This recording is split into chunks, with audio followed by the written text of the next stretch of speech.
full of an ancient hatred.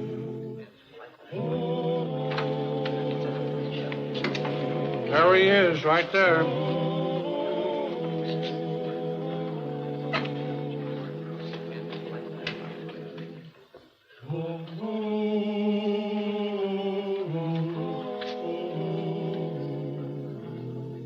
You buffalo hunters still think you can run things in Dodge? Who says we can't? I do. You? You ain't big enough to make that stick. Well, I'm big enough to lick you. You want to try? Why not? Why, you slab-sided young mule.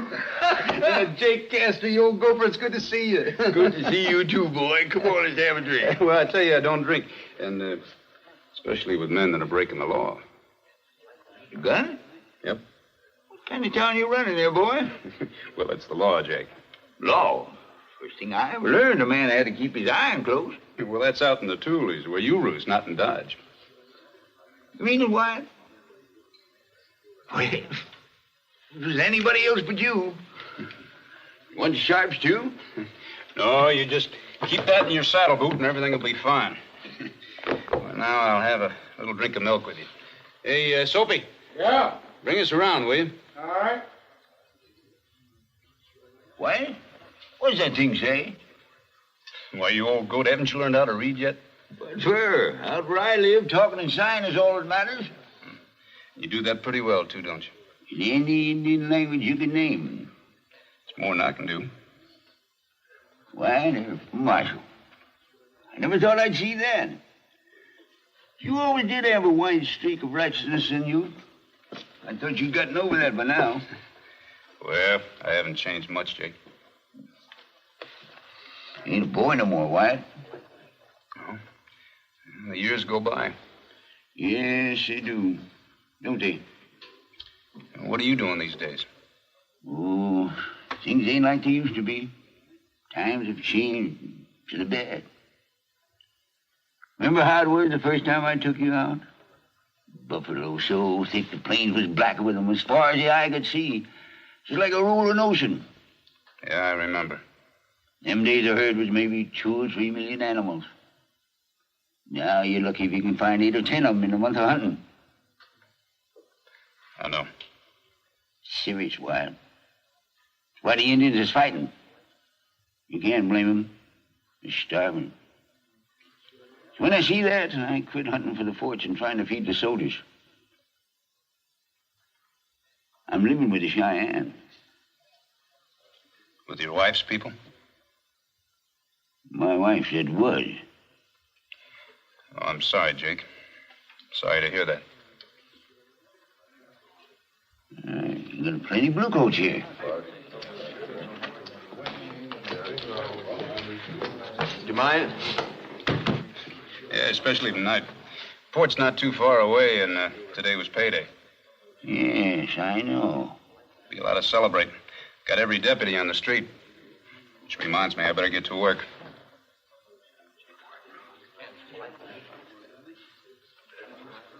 Say, by the way, you didn't tell me why you were here in Dodge.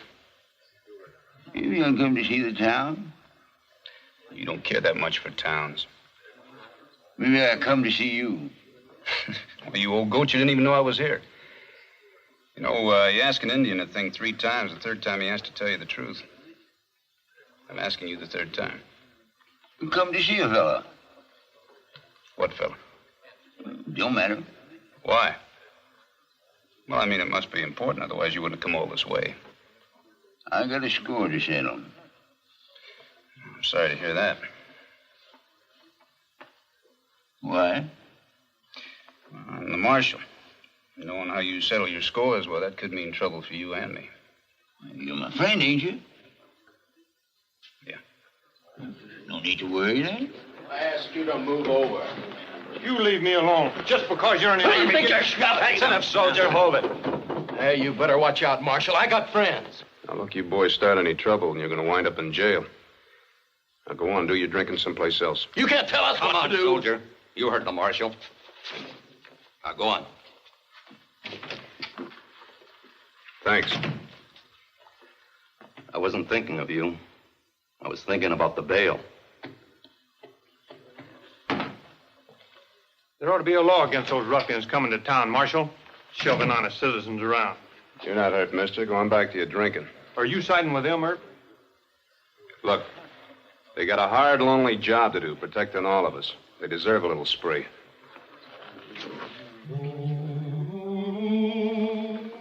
Hey, Soapy. Yeah? Where'd the buffalo hunter go? Well, I don't know. I guess he must have left, Marshal.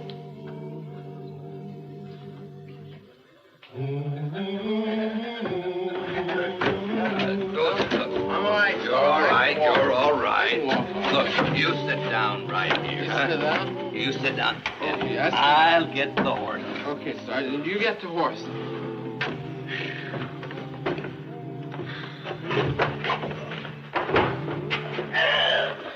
Huh? Sarge?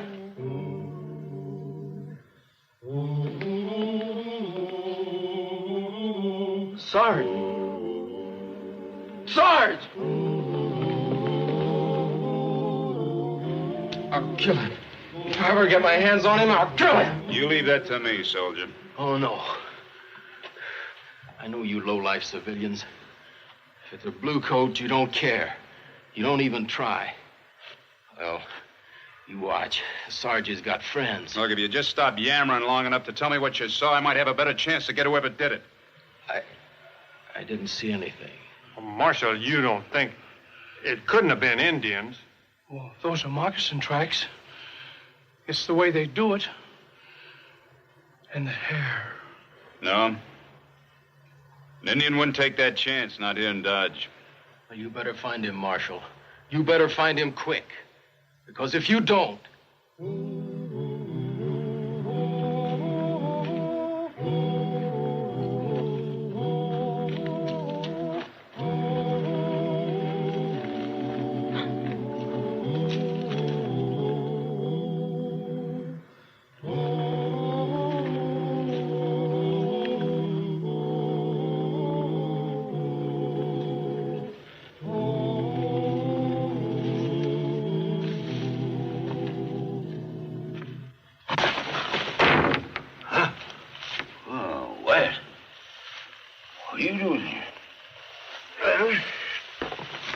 Looking for you? I had a hard time finding you. You can't sleep inside walls. On them soft beds. You're up mighty early. Well, I'll tell you, I haven't been to bed yet. How long you been here? Oh, some little time, I reckon. Why? You ever hear of a big Irish sergeant named McCafferty? No, I can't say I have. I don't blanket with soldiers, you know that. Why? He's been killed. Indian style. You have? Scalped. With a knife like that. By a man wearing moccasins. You think I killed him, Wyatt? I haven't any other suspect, Jake.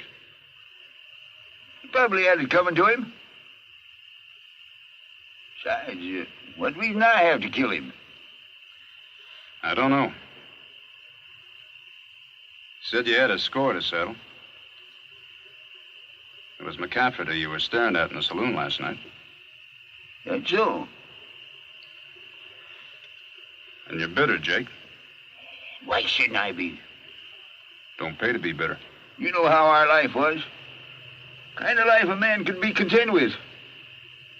Kind of man was meant to live. But you can't stop a whole nation bent on moving, Jake. You gotta accept what's bound to be.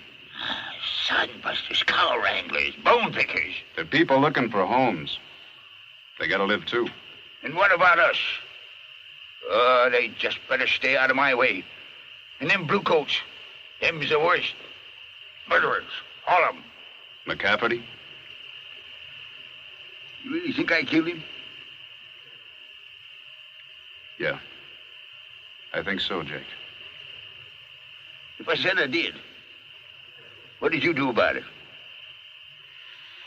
Only one thing I could do. Quiet?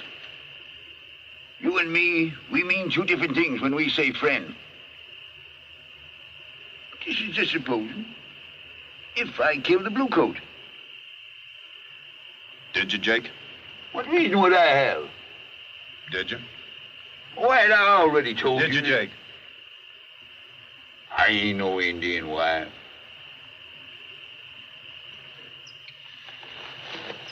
Where you going? Well, first off, I'm going over to the fort. Yeah. Associating with blue coats, huh? Got to take back the body. Try and stop the trouble that's bound to come. If you think I did it, ain't you afraid I'll run out on you? But if you do, then I'll know. And I'll come after you. My friend. My friend. That's why, Jake, you're going to have to tell me yourself.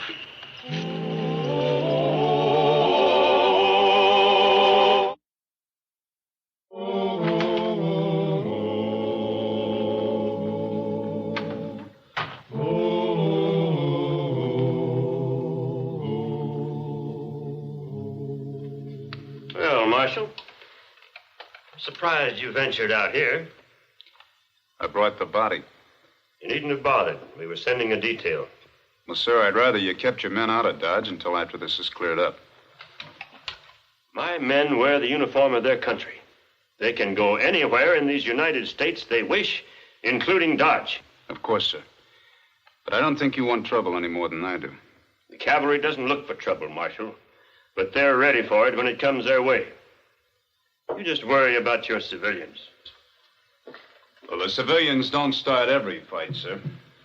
But that's not what we're talking about now. We can discuss that in a few days after I get the murderer. Do you really think you ever will? Maybe. I'm not concerned about where my men go off duty. Sir, you could keep them on the post under orders for a couple of days. I could, but I won't. In fact, I've already given leave to B Company today, after the burial. That's McCafferty's company. Sir, that's deliberate incitement to riot. Is that what you want? You realize that'll cause more bloodshed? If you can't keep order in Dodge, I can arrange to have martial law declared. Well, then you better do that right now. Maybe I will, tomorrow. Unless, of course, you can find the man who did it first.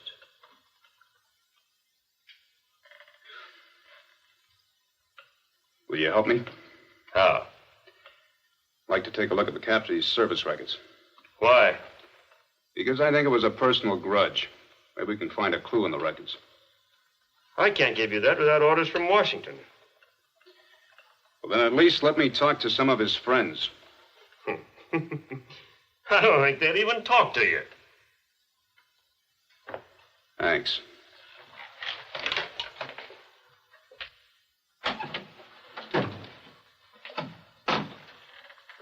Oh, Marshal. This is Mrs. McCafferty.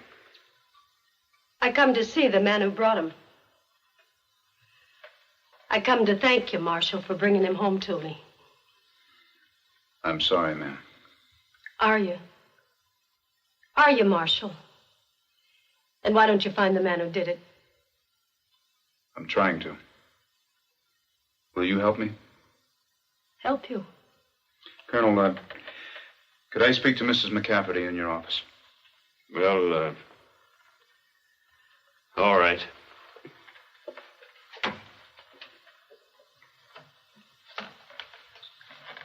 Sit down, ma'am.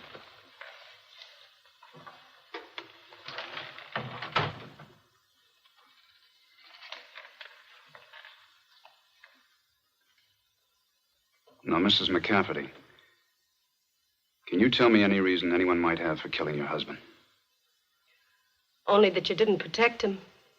That you let a lot of scum and killers run around loose. Well, I think this is personal, ma'am. Did your husband have any enemies? Patrick? Not an enemy in the world. He was an angel. Yes, but was there anything in the past, I mean before he met you, You'll not be getting me to say anyone had a right to kill him. Did Mr. McCafferty ever mention a man named Jake Castor? Castor? No. No, never.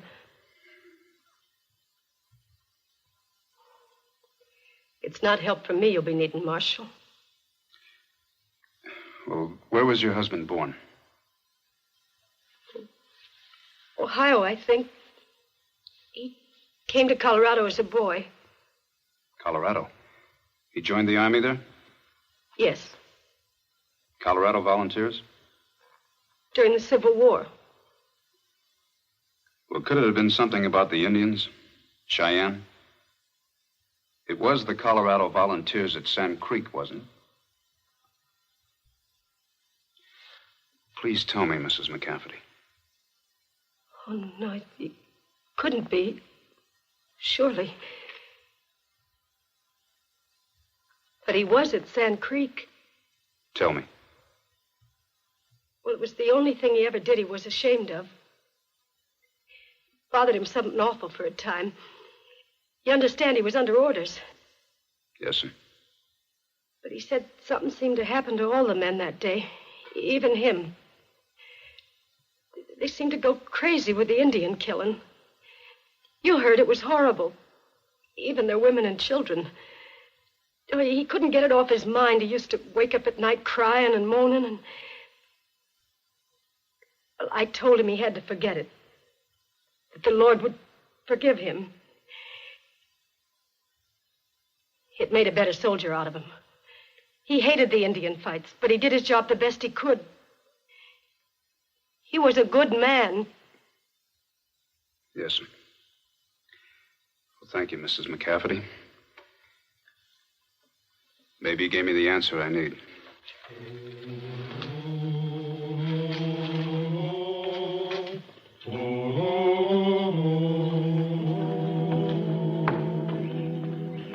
Well, I've lined up some men for deputies and commandeered some wagons for a barricade.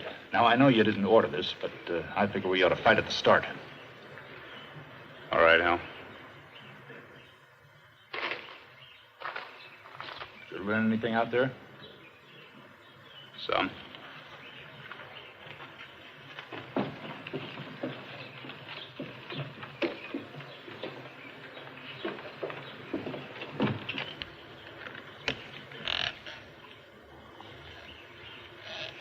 Jake? Tell me about Sand Creek. What do you mean? Oh, I've heard about it just like everybody else has, but not from somebody that was there. There were white men with the Cheyenne that day. George, Charlie Bent, Ed Gary, and Jake Castor. What are you driving at? I want to hear it from you. Sure. Why not? It's a great victory. Just like you said. Surprise attack on a peaceful village, naked and starving Indians. Thought they were under a flag of truce. 300 of them butchered. 3 out of 4 women and kids. Jake, your wife, what happened to her?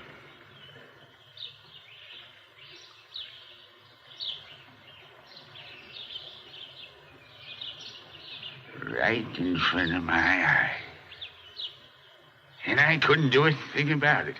I didn't even have a gun. My wife. Is my son still in her arms? And I couldn't do nothing about it. Nothing at all. But I saw his face, and I never forgot it. It trailed him all over the West. McCafferty? If it was. If it was. Hadn't I the right? It's hard to say no to that, Jake. Not many men would. Probably a jury wouldn't. But the Bible says no. Jake, there was blood enough spilled that day. There's already a trail of red all over the West. And it ain't finished yet.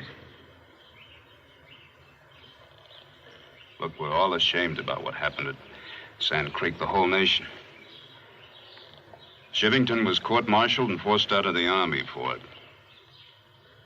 Congress has voted indemnities. Indemnities. Well, all I know is that the answer to killing is not more killing.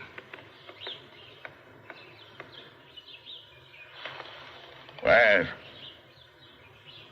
I'm an old man. I ain't got much time left. But I gotta be out in the open. Gotta be free.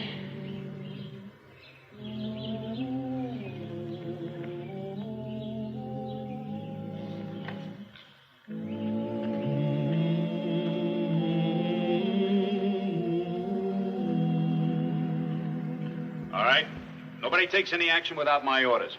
Not a shot fired until I say so. Everybody understand that? You think you can stop them with talk, Wyatt? I can try. They're coming. What? They're coming. All right, let's go. Wyatt, give me my gun. I'll help. I don't want your help, Jake. Wyatt, we've been friends a long time.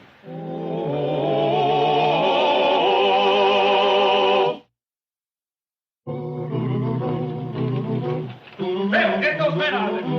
Go on, get back.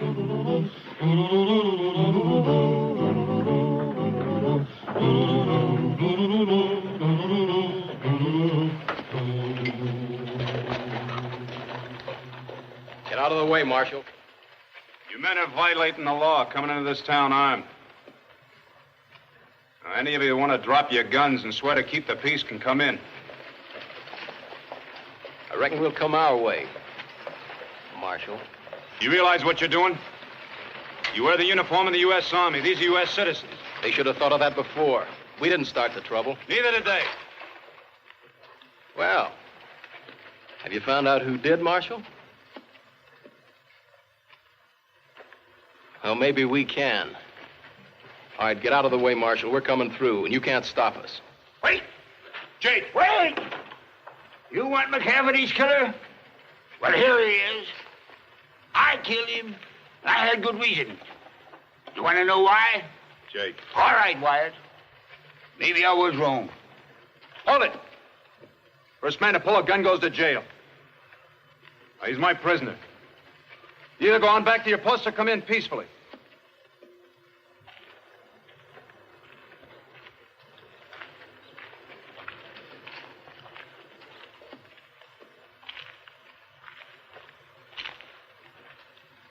I just want to know why. I want to know why you killed my husband. You said you had a good reason, and I want to know before I kill you. Mrs. McCafferty. His wife and baby died at Sand Creek.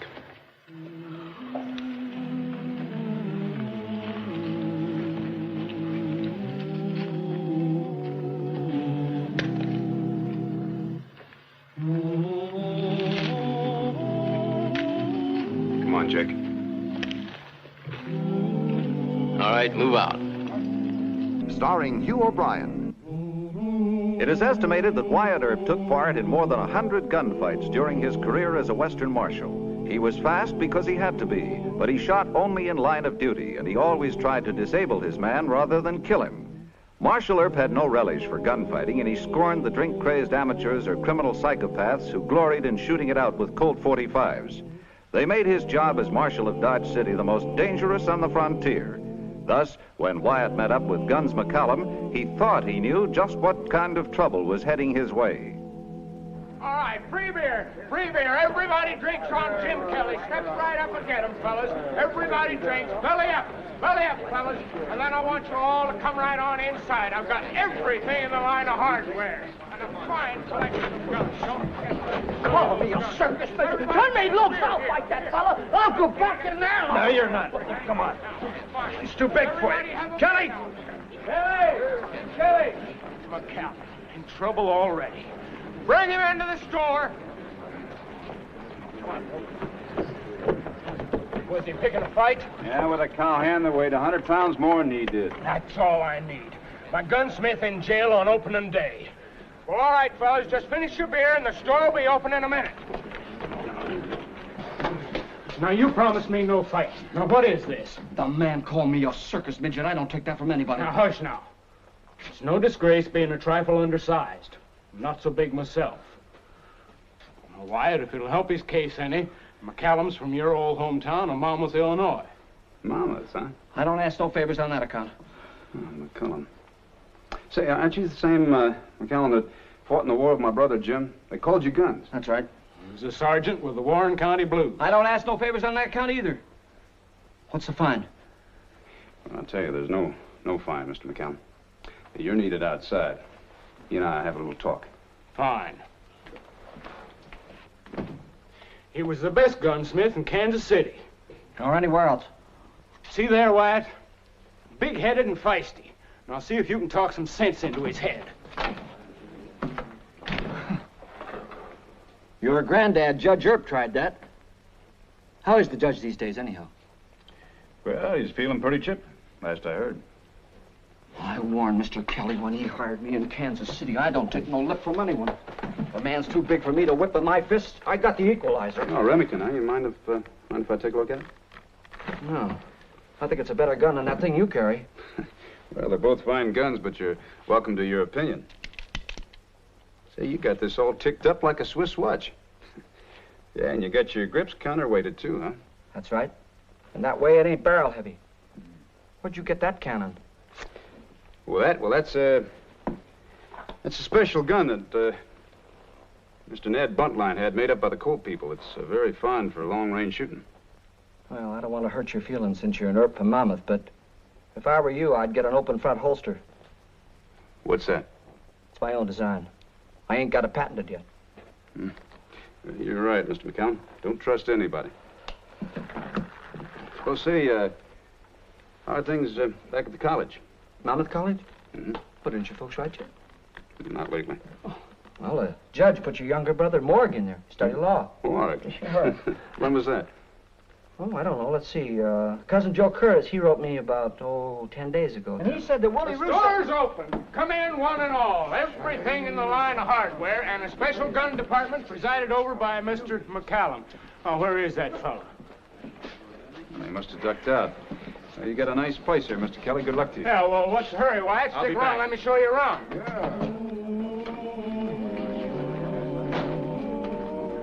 Of course, that cowhand called me a midget. Ease off, half pint. Where is he? Right here, you little squirt. Drop that gun. Hold it! Give me that. Was it a fair play? Yeah. Nosy fired and missed.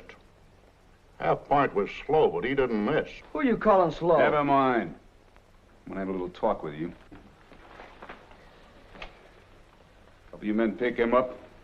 Take him over and get him patched up.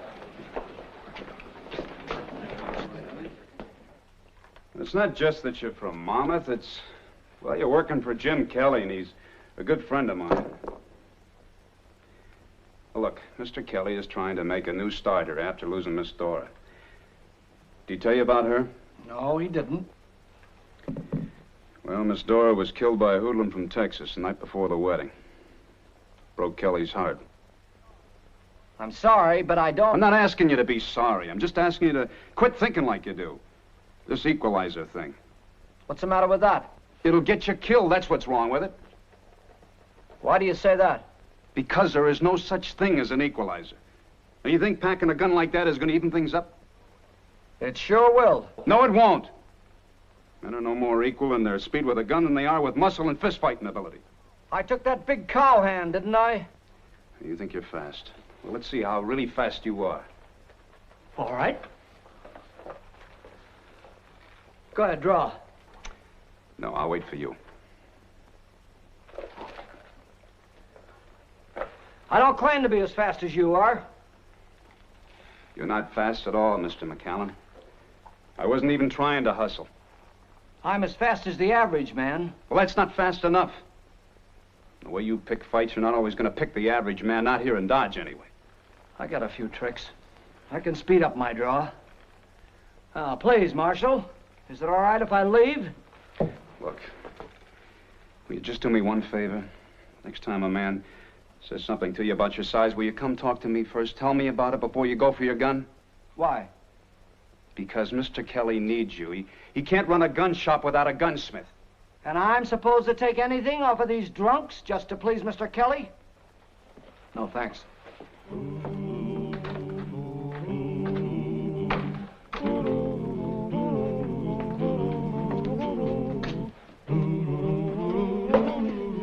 Well, that about does it, Gordon. Yes, sir. Good night, Mr. Kelly. Good night. Evening, Marshal. Evening. Mr. Kelly, just got your message. Something wrong? I got something. Guns left it for you. Too bashful to give it to you himself. Something new, huh? Say, Mr. McCallum's got a good idea here. He should patent it. Is it really faster? Oh, yeah, it would be if a fella got used to the new motion. Guns made 2 of them. 2? Why? He's gonna use the other one himself. Now, what am I gonna do about that fella, Wyatt? I hate to lose a good gunsmith, but I can't have him going around picking fights. Yeah, I know. Well, I wrote to my grandfather in Monmouth. He and Jim should know all about the fella.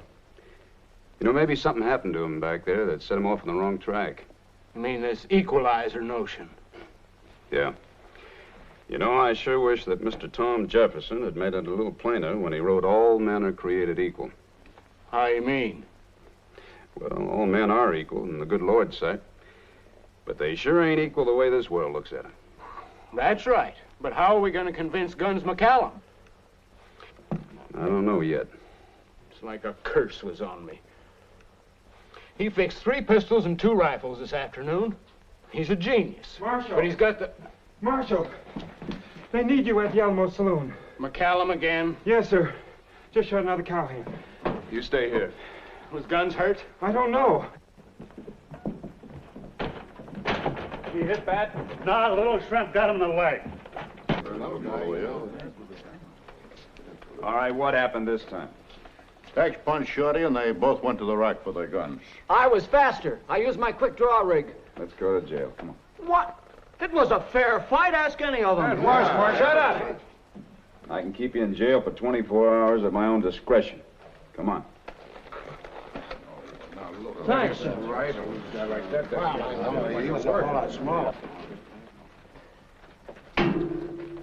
Can't you let him out in time for work in the morning? Nope. Not until he promises not to wear a gun. Sure, and get my nose busted by one of Tex's friends? The marshal's a 6-footer. The boys tell me he's real handy with his fists. He doesn't understand my problem. Well, you can't fight the whole world, Guns. You can't even fight Front Street here in Dodge. And you're still slow, even with that trick holster. With this, I'm as fast as you are. Kelly, I've got the real equalizer now. When he says draw, we draw, right? Right. Draw.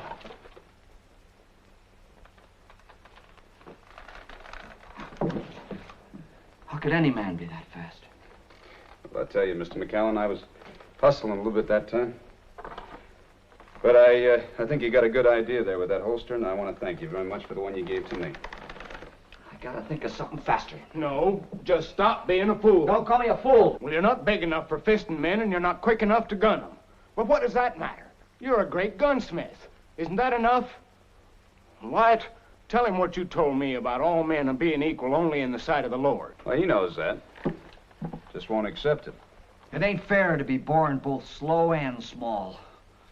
Well, I'll tell you, Mr. McCallum, in my humble opinion, the good Lord isn't interested in fist fighting and gunfighting. He wants a man to be big inside. Well, you see, fighting's kind of like making more money than you need. They're both mighty low occupations. You can tell what the Lord thinks about them. Fighter's flesh goes to feed the worms. Money often goes to worthless heirs. I never heard a priest or a preacher sum it up so good. Now, come on, Guns. Admit you've been wrong and promise Wyatt to quit this tomfoolery. He's got a whole bench full of work waiting for him in the morning. All right, Marshal. I give you my word. I won't get in any more trouble. Good. You're released. I'll be giving a thanks offering to both churches in town.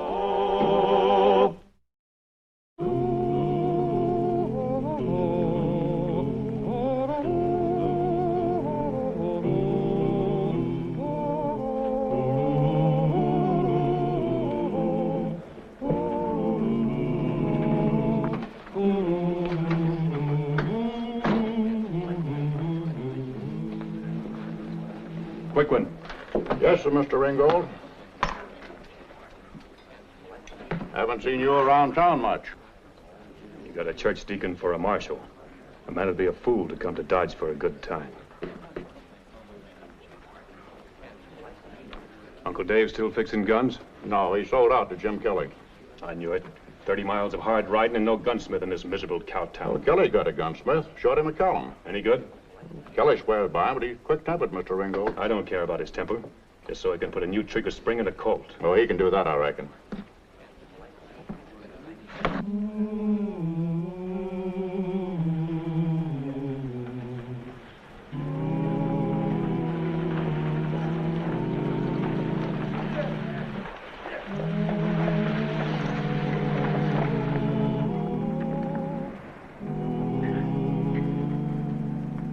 Howdy. You must be Mrs. McCallum. Yes. You must be Marshal Earp. Yeah, that's right, ma'am. What's your step there? Thank you. Your grandfather wired me in Kansas City. Is Perry... Is my husband still here? Yes, but I think we'd better have a little talk first over at the hotel. He isn't in any trouble. No, ma'am. Thank goodness. Or maybe I should say thank the whole Earp family. Well, Monmouth people are our folks. We'll have a lot to talk about. Oh, are these your grips? Yes. Yeah. Hotel's right over that way, ma'am. Oh, excuse me. Aren't you Johnny Ringgold from down in San Antonio? That's right. Well, I'm Jim Kelly. Howdy. You can trust Mr. McCallum to fix you up. He's one of the best. That's good to know. I can throw some trade his way. Fine. It's just the trigger spring, ain't it? Mostly. But you've been fanning this. Yeah, we horse around with tin cans. This gun won't take fanning, mister. Look. It shaved some lead from the bullets. Yeah. You may need a new ratchet and a new cylinder.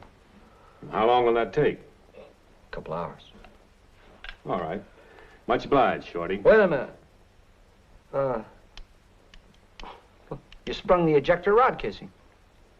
Anything else? Yeah. You've been firing hand loads in this. Occasionally, why? Well, you fired a hand squid, it stuck in the barrel, you fired another one right on top of it. Look. Feel that bulge? You trying to promote me for a new barrel? Take it to another gunsmith. Just like that, huh? Fix it, Shorty. I don't care if it costs more than you, and I'm used to this gun, so you fix it. I don't think I want to work on your gun, Mr. Ringgold. Why, you little sawed-off runt. I said fix it! Mr. Ringgold, McCallum. Now, what's the trouble here? He says he won't fix my gun. Trouble? Again? Well, just leave the gun, Mr. Ringgold. He'll get to work on it right away. He'd better. I'll be back in a couple of hours. Have it ready.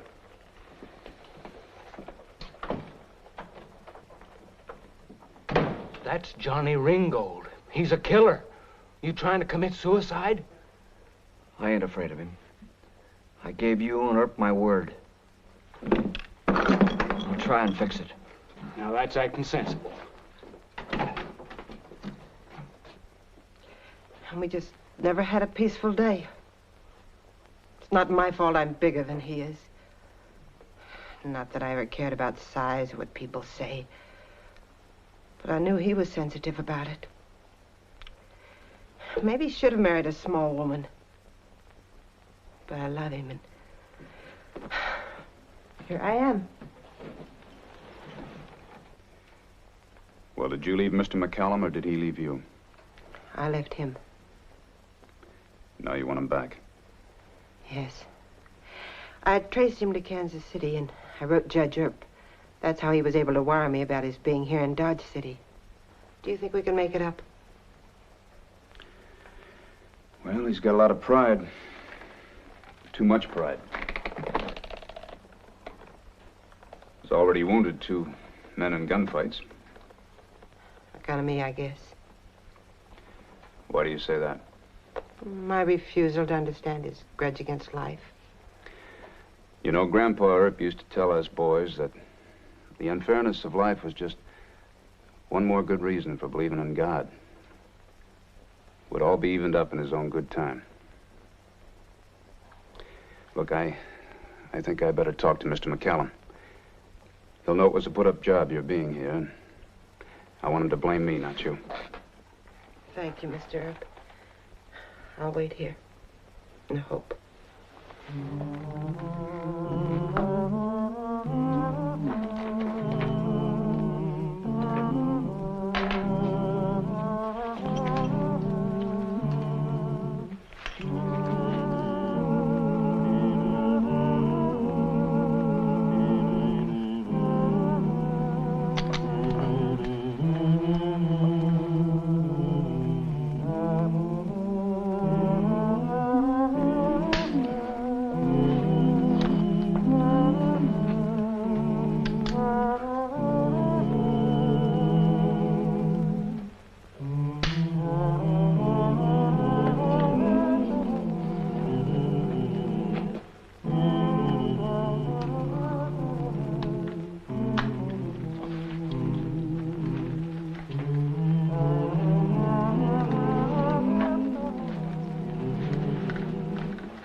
Back room. Got a rush job, why? Well, I won't take too long.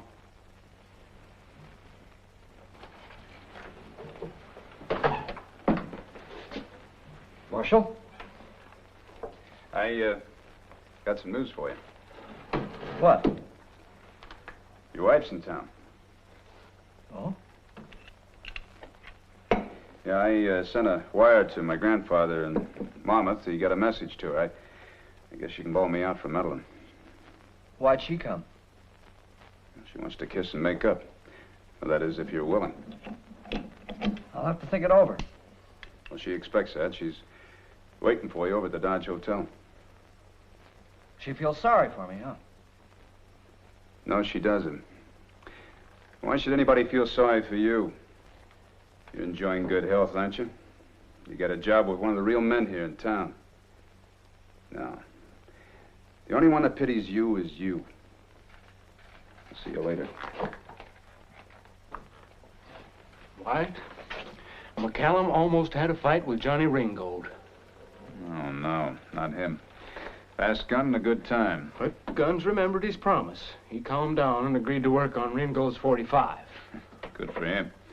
Thought I was going to have to arrest Mr. Ringgold. Oh, no. You be polite to Johnny. He can send me a lot of customers. If you'll be polite to me.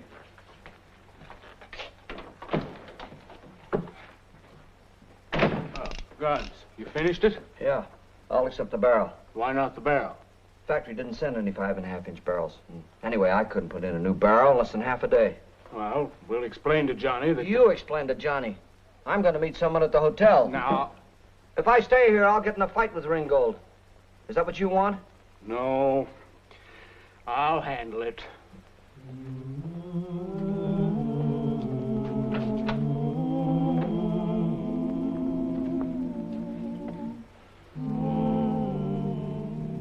Hello, Martha.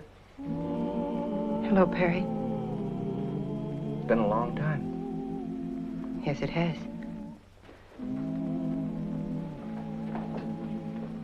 Well, I never lied to you, Martha. I want us back together again. So do I. Very much. But you've got to hear the rest of it. I walked away from a fight just now. You must have had your reasons. With a gunfighter named John Ringgold. I left Mr. Kelly to argue with him. Mr. Kelly, he won't get hurt. I don't know. But Marshal Earp says I should quit fighting. What do you say, Martha? With fists and guns, yes. But deep inside you, never stop fighting. Not for yourself, or me, or anyone that the world tries to bully. All right, Martha. Let's leave this town. And don't think you can make excuses for Shorty. I told him to have the gun ready when I came for it. I told you. He couldn't. The factory didn't say... How do you know? Shorty could have a dozen barrels stashed away. No, Mr. Ringgold. Save your breath. I've got another gun that works real good. Where can I find Shorty? I don't know. You see... Never mind. I'll find him. Gordon, go tell Wyatt the Ringgold's looking for McCallum. Yes, sir.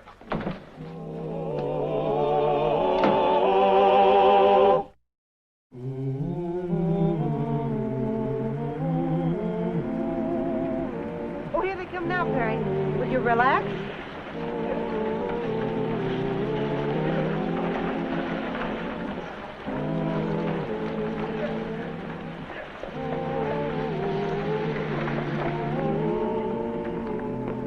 Wait here, Mother.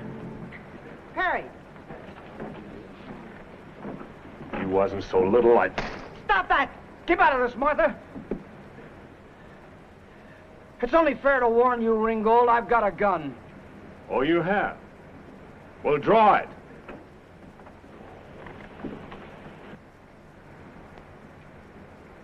I'm waiting, little man. Start for yours. All right. Perry, are you hurt? No! Is that your gun? No, sir, it's his. Did he try and draw on you? He most certainly did. He slapped Perry's face. Perry warned him he was armed, but he started to draw his pistol from his belt. Perry shot first, but it was in self-defense. Yeah, all right, some of you men pick him up, take him over to the dock. Rest of you men, break it up. Go on, break it up. You used a hidden gun, huh? Yes, sir. A new rig of mine. You think this makes you equal to him as a gunfighter, huh? No, sir. Just tricky. Well, Mr. McCallum, I'm going to have to keep you in jail for a while. Jail? Why should he go to jail? Because Ringgold's got at least 12 friends in this town. He can't kill them all. But Perry only shot him. Martha. He's doing this for my own protection. Don't argue with Marshal Earp. All right. Just as you say.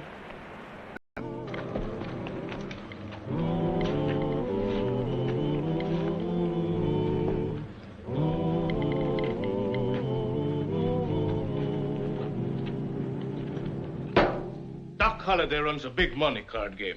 He's got a sign that says for fighters to keep out. So don't come crying to me. If you got a beef, take it up with Doc Holliday. Well, then don't go making remarks about Doc. He ain't been in good humor lately. Good heavens, not Wyatt Earp. Put her there. Howdy, Mr. Shancy. I ain't seen you since the 4th of July, 68 in old Cheyenne. Come on, but you didn't see me. You were too busy looking at Mike Donovan's fists. I can still feel him. Well, he was a little too young for you and too fast, but you put up a mighty good fight. Oh, sir, there never came any braver in the fight ring than old John Shancy. Well, thanks, Wyatt. Have a drink? No.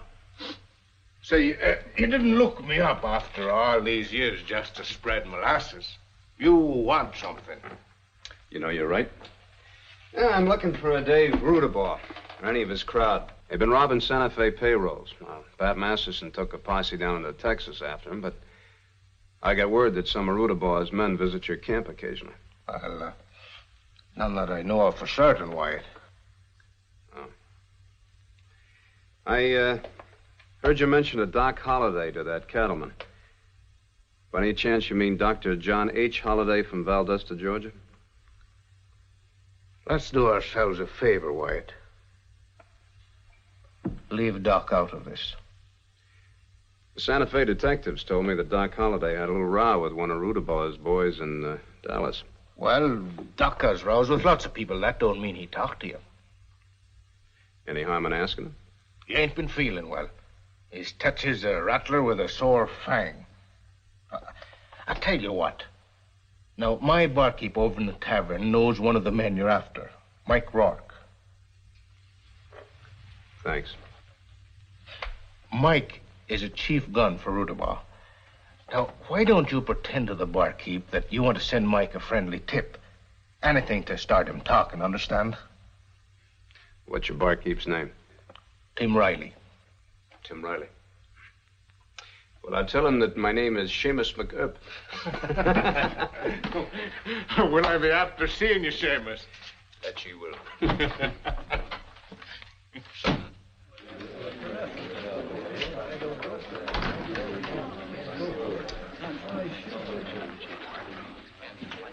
There's a lawman in camp. He's heading this way. He wouldn't be after you now, would he, Grimes? He better not be. I need that shotgun, Riley. All right. Take it.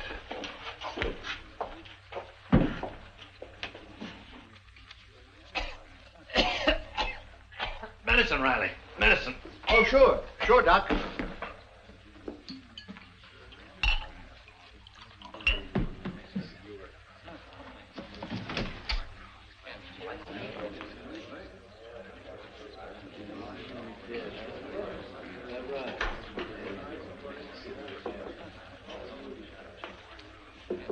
Howdy. You Mr. Tim Riley? I am. Wonder if you could get a message to Mike for me. Mike who? Mike Rourke. He's a friend of mine. He did Up for him. Quick. Turn around. Get his eyes, Riley. You're no friend of Mike's. You want time to pray, you want it quick. Hey, Skunky. What? You're Skunky Grimes. Oh, yeah. Yeah. You owe me $50. Oh, that's right, Doc. You lost so much weight I didn't... Hey, you! Hit the floor!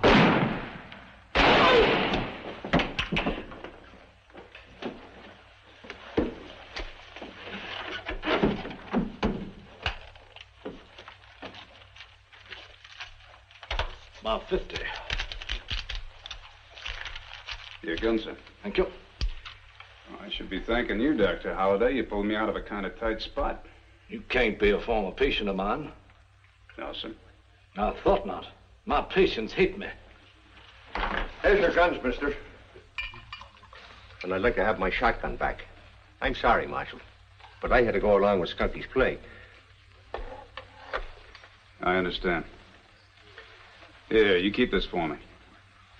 Throw some water on him and patch him up. I will. You mind telling me why you slid me your gun? It would disillusion you, sir. I'd still like to hear it. Very well. Grimes owed me money. If he had shot you, he'd have gone on the run. As it turned out, in this best of all possible worlds, I got my money back. I didn't have to kill Grimes. Now, if you'll excuse me, sir.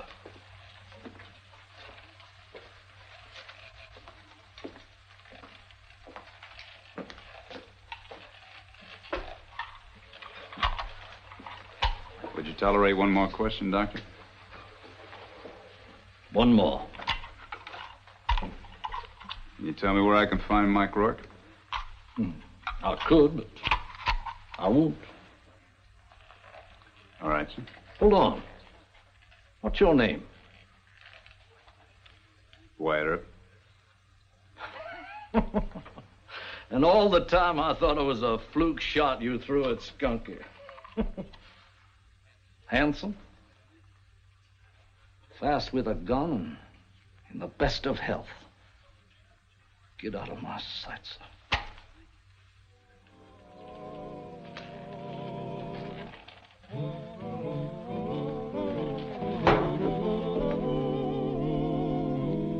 Well, if Duck won't talk about Rourke, that's it. Well, didn't he do enough for you? I never heard of Doc Holliday going out of his way to help a living soul. Well, maybe you don't know him.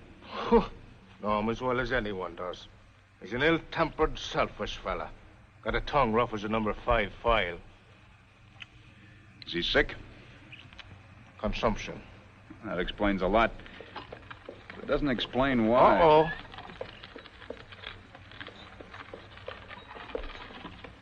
Curse of the Irish. Miss Kate. Plague on her. Who's she? Mrs. Holliday. Doc Holliday's wife. I gotta make myself scarce.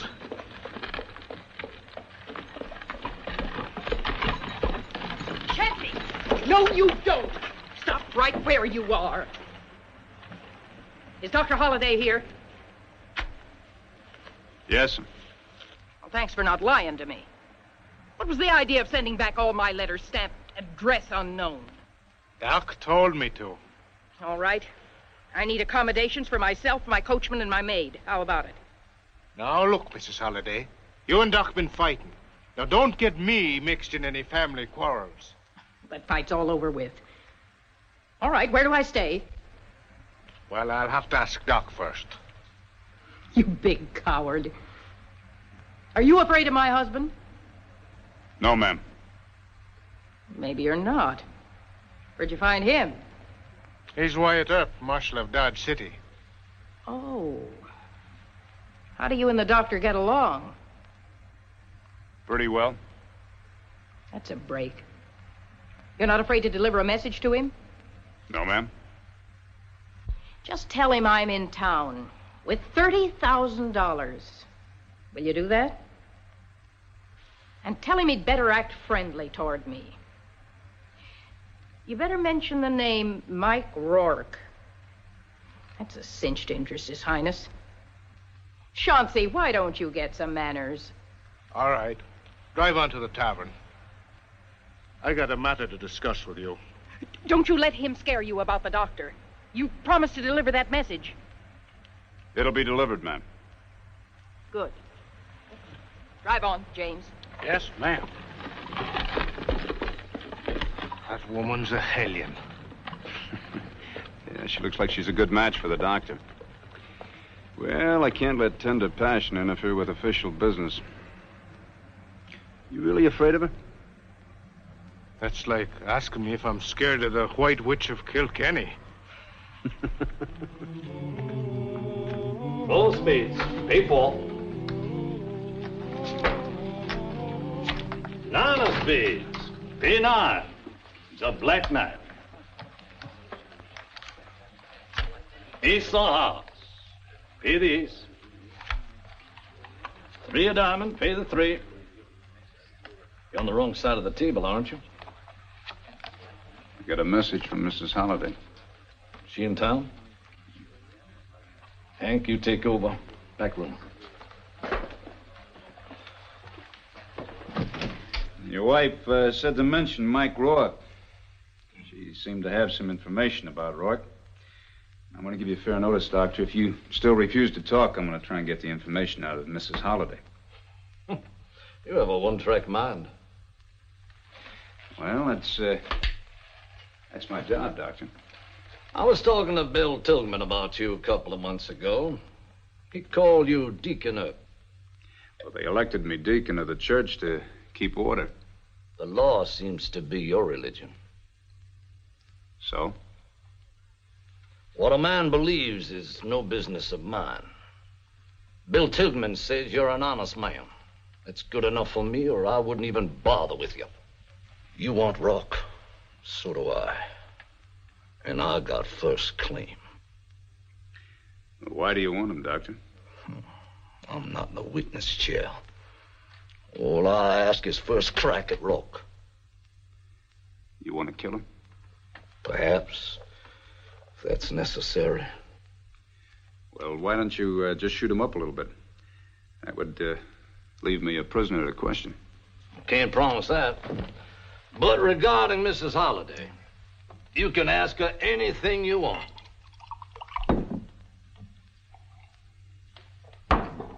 Anything. I'm just not in the mood for domestic things. You'll excuse me, sir.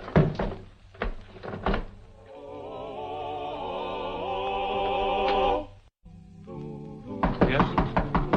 door, the door. Oh, Marshal Earp, come in. Clear out now, both of you.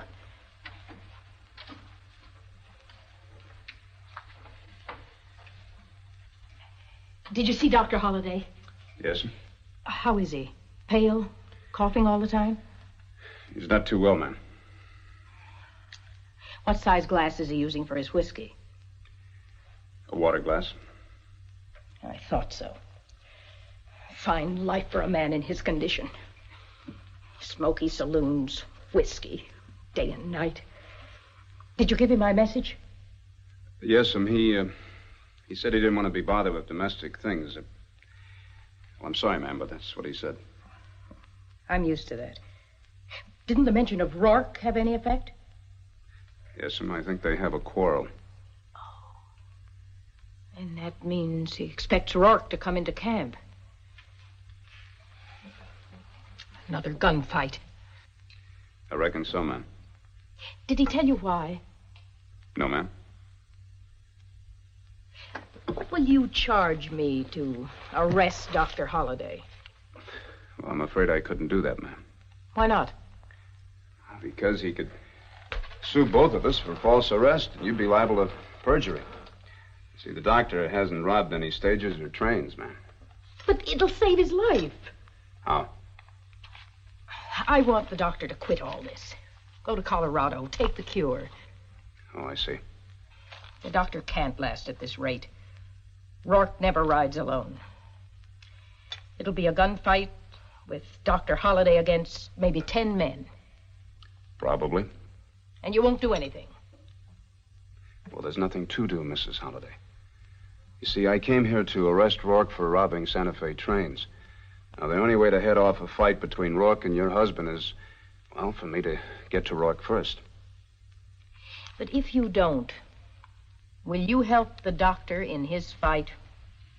Well, I can't even do that, ma'am. You see, I want to arrest Rourke. Dr. Holliday wants to kill him. You men. Fighting, killing. Let us worry about you. And then sticking together against us. I'm sorry, ma'am, but... No, you're not sorry. But you will be. And so will the great Dr. John H. Holliday. Get out! Get out! Yes, yes.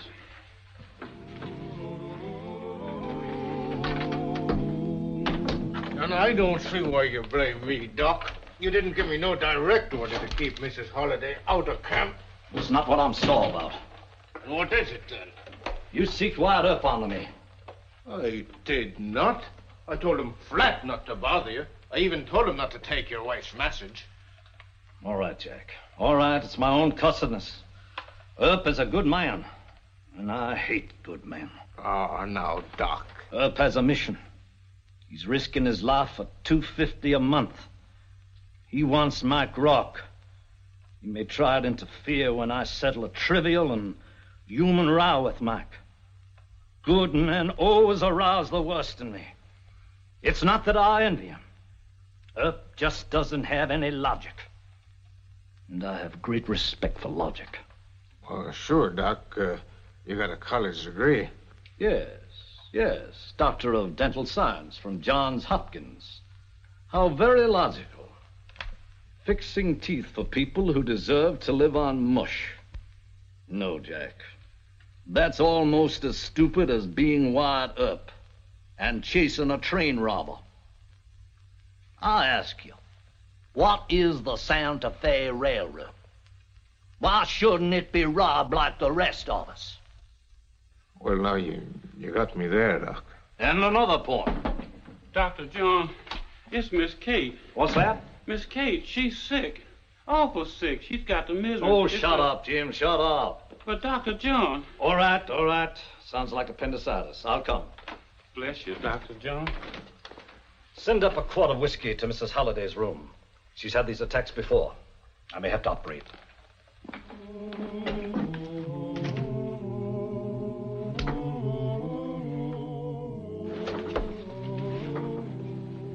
Peggy, stop fidgeting. Stop. Now, just one look at your face and he'll know I'm not sick. All right, Miss... And I don't want you to try to argue me out of it. Now, has James got the coach ready at the back door? Yes, ma'am. Now, you know what you're going to do. You're going to help James and me tie up the doctor. Then you... Shh! He's coming.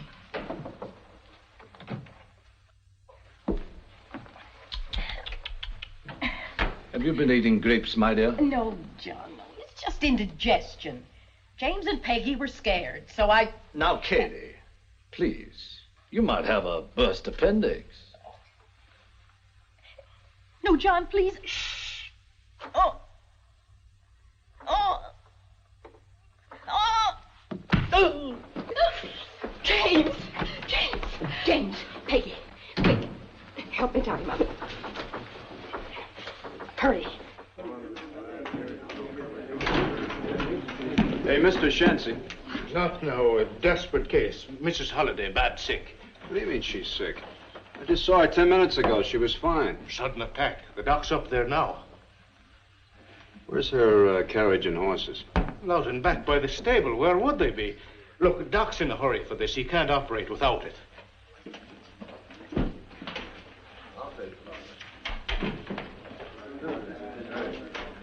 Be careful of him. I'll open the carriage door. I'm sorry, Miss Kate. You. Stand back. Keep out of our way. No. Where's my gun? Mercy's sake, you can't shoot a marshal. Put him down. Yes, sir. I'll never forgive you for this.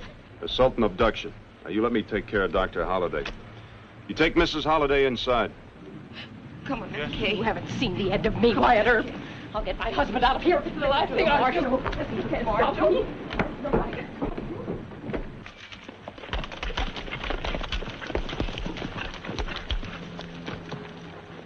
I don't like it. We haven't heard from Grimes. What are you so leery of, Mike? Grimes may not be here. Well, I'm the one Doc Holliday's sore at. 5 against 1? Doc ain't that crazy. Doc may not even be there. Somebody give Mike a handful of sand for his crawl. Well, now, ain't you funny? Well, if I do run into the Doc, let's see how brave the rest of you are. Now, I hope you're not going to hold a grudge against Mrs. Holliday. She thought she was doing what was best for you. I knew you'd say that. Why? You're always trying to do what's best for everybody. Mrs. Holliday wants to shut me up in a hospital. No drinking, no gambling, no women in the way. You'd get well, wouldn't you? No, it'd kill me in a month. By doing what's worse for myself, I've stayed alive. Hey, Jack, where's that medicine? Common, Doctor. I hope you give the marshal credit for saving you. I'll never praise anybody for illogical behavior. Well, what's so illogical about stopping your wife from carting you off, bound hand and foot? I have first claim on Mike Rock. And with me out of the way, the marshal would have no problem. I hope you'll act toward me after this with the worst possible motives, sir. Well, if I did that, Dr. Holliday, then you'd always understand me. He gets the point. You got a wonderful talent, Wyatt. You'd make a wonderful, great train robber. Saints forbid. He'd be the scourge of the Santa Fe. You see, the doc doesn't take his own advice. Well, there are no posters on him for high crimes and misdemeanors. I haven't been identified. That's the reason. Excuse me, gentlemen.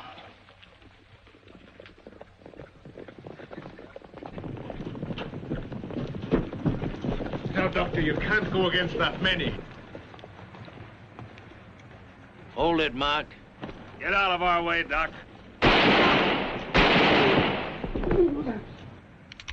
You try it, Mike. Climb down. Fast. Get over here. Move. Sit down. You want him alive? Yes, I do. Well, then you and Jack hold on to Rock. My business will only take a moment. Now, wait a minute, Doc. That talk I made about you, why, it was nothing but a joke. Hold on or I'll... I tell you, it was only a joke. Shut up. This sidewinder told it all over Texas that he came to me for an extraction, and that I pulled the wrong tooth. Open your mouth. By rights, I ought to take out all your upper teeth. Instead, I'll just take 2 on the left to make sure. Ow! 1. Number 2 coming up. There now. You better pass it all around that I got the right tooth, Mike, or I'll yank every one of them and shoot you to boot. Take them away. You 2 men, throw down your guns. Now climb off your horses and patch up those 2.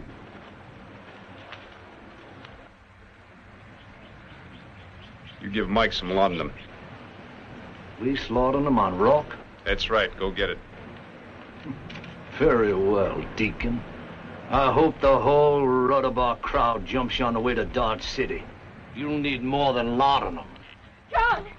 John! Are you all right? Yes, I'm all right. I have to go and get some laudanum. The marshal's orders. What was all this about? Professional pride, ma'am. Mr. Rourke here insulted Dr. Holliday. And for that you let him wound 2 men and torture this one? Well, those 2 fellas drew on the dock first. He got just about what he deserved. That's right, Mrs. Holliday. My husband shouldn't be allowed to take such risks. I'm going to Dodge City, and when I get there, I'm going to file a complaint against you with the town council. Yes, sir. Well, you won't be the first one.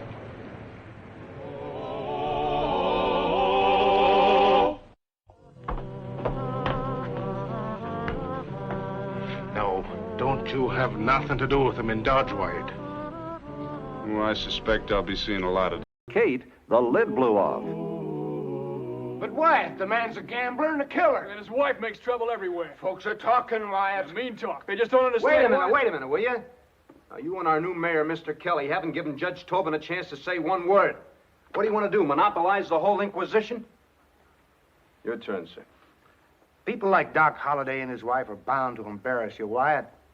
Doc's every bit as bad as Ben Thompson, or worse. Remember all the trouble that Thompson caused you? Yes, sir, but he isn't... It's no use, Judge. He says Doc Holliday saved his life at Chancey's camp. Thompson did you a favor like that once, but you finally had to run him out of town. Holliday took your part in a gunfight? He slid his gun along the bar. Otherwise, I might have been cut in 2 with buckshot. Makes it kind of tough, Judge. Yes, I can see that. Listen, Wyatt. I owe you for saving my life a couple of times. But you wouldn't expect me to break my oath as sheriff if you turned outlaw? No, I wouldn't. But Dr. Holliday hasn't stepped out of line since he got here, and I just can't run him out of town until he does. Well, that won't be long. You'll crack right down on him then? I give you my word. I just like to be cynical, Wyatt, but men like Holliday sometimes go out of their way to get a peace officer in their debt. Now, this isn't a matter of personalities or favors owed. We're starting what I hope will be a final drive to civilize this town. Doc Holliday doesn't belong here. No, sir, I guess not. Is the meeting over? For the present, at least.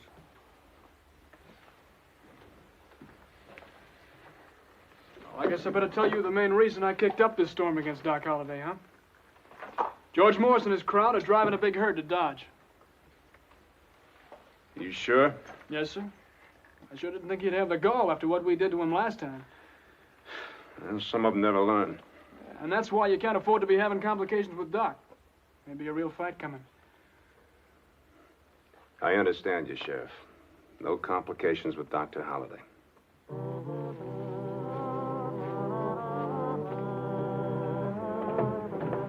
Just a second, Doc. Mr. McDaniel, I haven't a second. Now it's going to take a little longer. Shell out $100. Why should I do that? You cheated me last night. If you have a gun, sir, you better go for it. Get a doctor. Where's the doctor? I'm a stranger here myself. Doc Holliday, he shot me. You saw that? He shot me.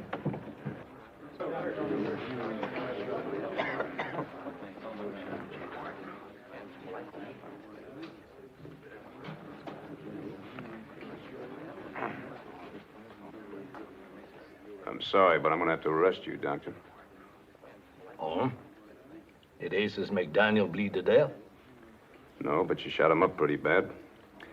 He signed a complaint charging you with assault to kill. Did he tell you he started drawing me first?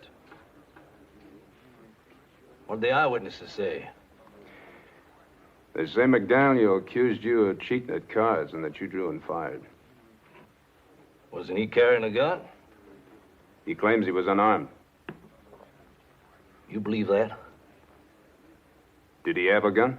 Yes. Where is it? You're the marshal. I don't like the way you're handling the case. I said he had a gun. I'm not in the habit of having anybody question my word. Now, look, Doctor. The witnesses didn't see a gun. McDaniel's ready to swear that he wasn't armed. What do you expect me to do? Nothing. Take me to jail. I'm disappointed in you, Wyatt. Do you recall what La Rochefoucauld said? No, sir. He said it is necessary to live as one thinks.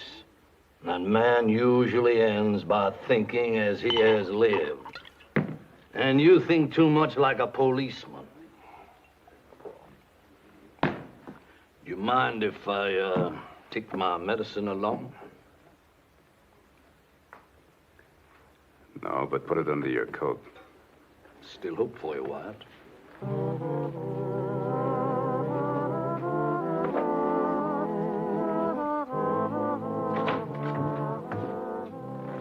Well, we were right about the doctor, huh? I don't know. Oh, come on, Marshal. Dr. Holliday said that McDaniel had a gun. I think he's telling the truth. Oh, where is the gun? You know, I asked him that, and he got a little bit sore. I think he's acting cantankerous just to prove something. Aren't you ashamed of yourself? How could you put the doctor in a cold, dirty cell? Well, Have you no human kindness? A man at death's door. Let's see you later, Wyatt. Thanks. Mrs. Holliday, I told your husband that he could go free on bail, but he wouldn't put up the bond money. Naturally. He's no criminal. But he's got a criminal complaint against him. Bosh. You're just trying to roust us out of town. Let's go, Wyatt. Where? To the doctor's cell. Taking him out of this dirty place. And don't try any tricks. I'll shoot. I'm sure you would, Mrs. Holliday. But I don't think you're acting very smart. I'm not a smart woman. I just love my husband. You're wasting time.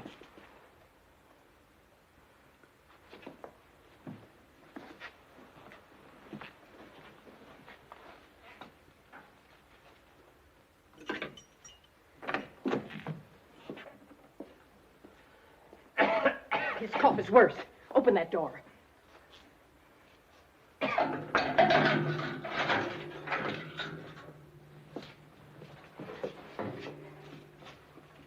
Gun. The gun, my dear. Fully cocked.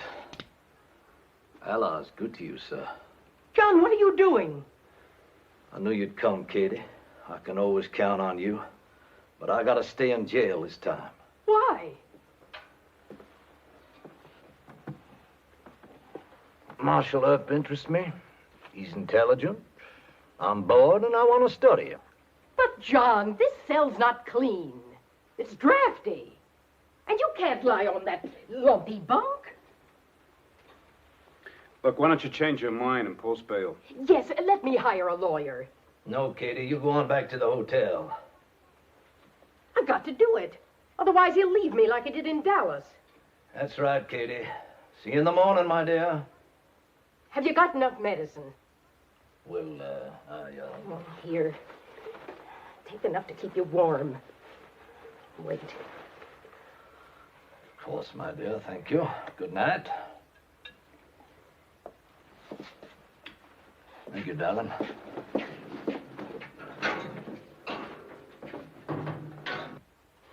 All cell doors must be locked at once. The hard, unthinking fist of Johnny Law. Why didn't you arrest Mrs. Holliday for attempted jailbreak?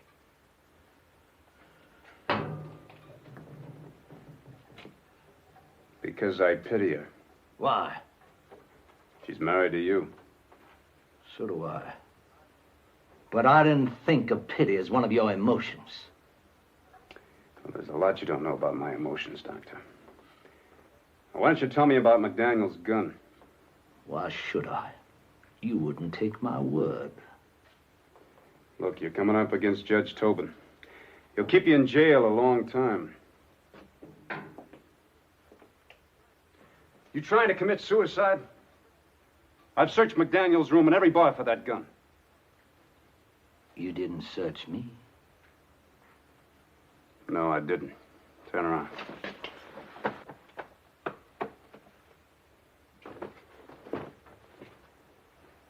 I believe you're worried. Sure, I'm worried. I don't want a sick man put in jail if he can prove he acted in self-defense. Now, if you know where that gun is, why don't you tell me? Your friends don't approve of us holidays. Friends? What friends? Masterson, Tobin, Kelly. Oh, you got a lot of them. That's not the point. We're talking about evidence.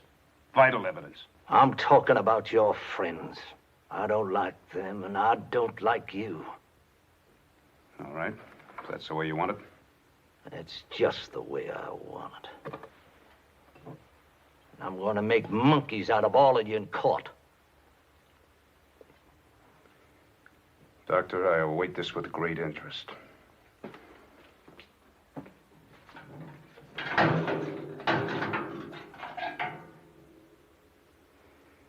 You know, the reason you hate everybody is that you hate yourself. You enjoy making enemies. Well, the worst enemy you ever made is yourself. I'll send you some more blankets.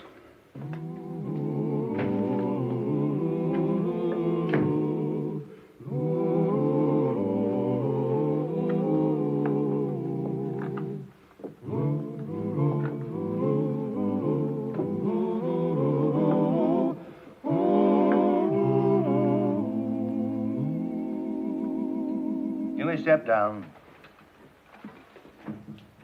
Dr. Holliday.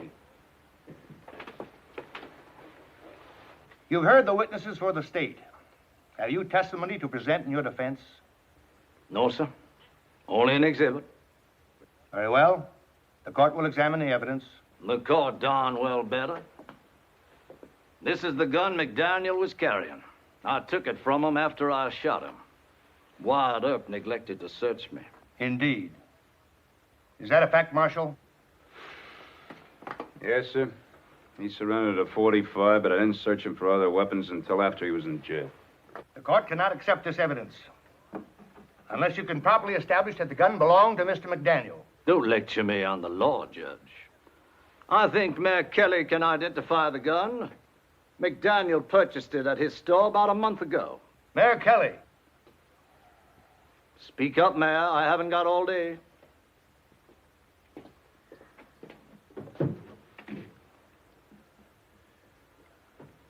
It's the gun I sold McDaniel. Wyatt Earp seems to have honest friends. That will do. The court rules. If the court please. Well? I wish to state that I hold hard feelings against all of you for this stupid blundering. I don't like Dodge City or anyone in it. But Mrs. Holliday and I are leaving this town at our own convenience, not yours. Now the court may rule, sir. Thank you. You're welcome. The court must accept Dr. Holliday's explanation of this affair. Case dismissed.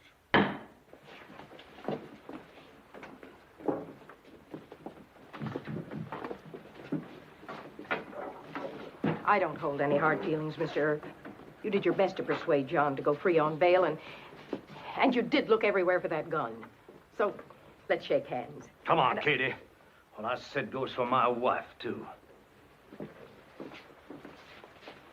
George Morris is coming after you again with a lot of his men, Mr. Earp. Shut up.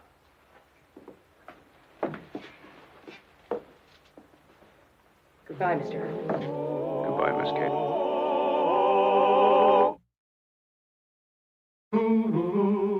That stands to reason Morris and his men won't sneak into town the way they did last time. This will be Morris's last water stop before coming into Dodge. I vote to ride out there and take them before they ever hit town. Well, what kind of a legal reason you gonna give him? Legal reason? Well, for Pete's sake, charge them with attempted murder. Shooting up Dodge, everything they did last time. Well, you're the sheriff. They're still outside my jurisdiction. You don't like it, huh? Well, if I was the sheriff, I'd just ride out there to the water stop and kind of snoop around a little bit. I just wouldn't start a fight or ride into an ambush. Well, Morris can change his mind, you know. He can load at Railhead Junction, not even come into Dodge at all. Well, Kate Holliday said he... you're right. It's smarter to scout the Morris outfit first. Sam, I'll take you and Emmett. Mike better stay in town, huh? Yeah. I'll have a little talk with Mrs. Holliday when Doc isn't around. Would she know anything?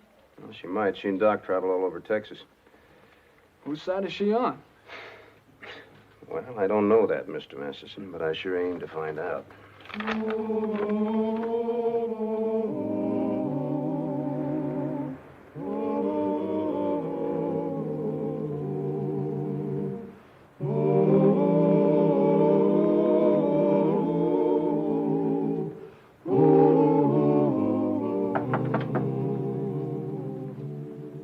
It's Mr. Earp. Oh, dear. Tell him I'll just be a moment. Yes, Miss Holliday. She's getting fixed up. Take a chair. Thank you. Miss Holliday, you wait for me. You get a lace and I'll knot it up. There. I'm out of it. Peggy, you take a walk.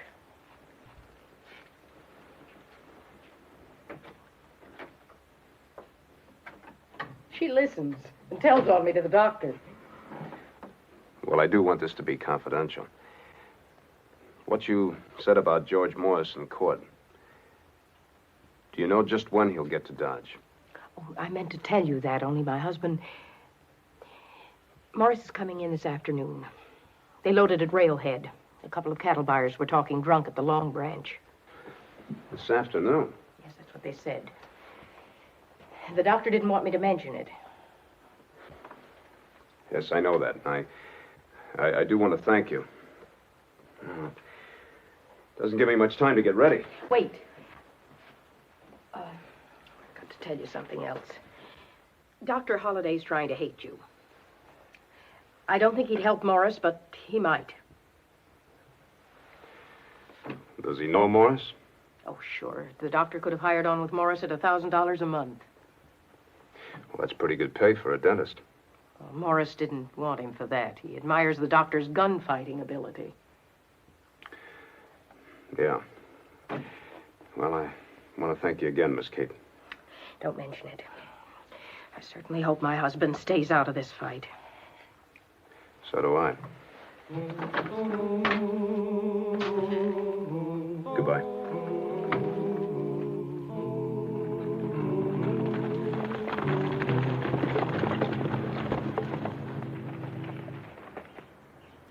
Well, let's straighten out the boys, Curly. Some of you will start a hoorah south of the line. The rest of us will move to Tramp Earp at the foot of Front Street. You think you'll be sucker enough to head into Front Street, George? I'm betting on it, Curly. Earp always heads straight for the sound of guns. I figure that we'll meet him at Nick's corner. He'll probably come out of the alley. Let's go. Al, I want you to tell all the other deputies on patrol where these guns will be. I want them to duck for cover and grab buckshot loads at the first sound of trouble. Looks like it started, Wyatt. Yeah. At firing south of the line. I'll duck down the alley, head for Nick's saloon. You meet me there as soon as you can. Right.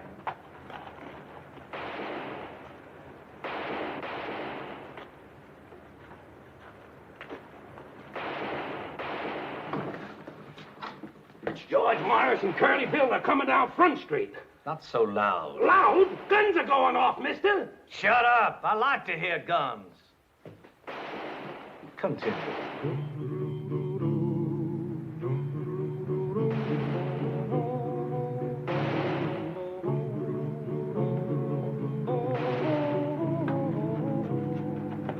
Sir, reach Johnny Law.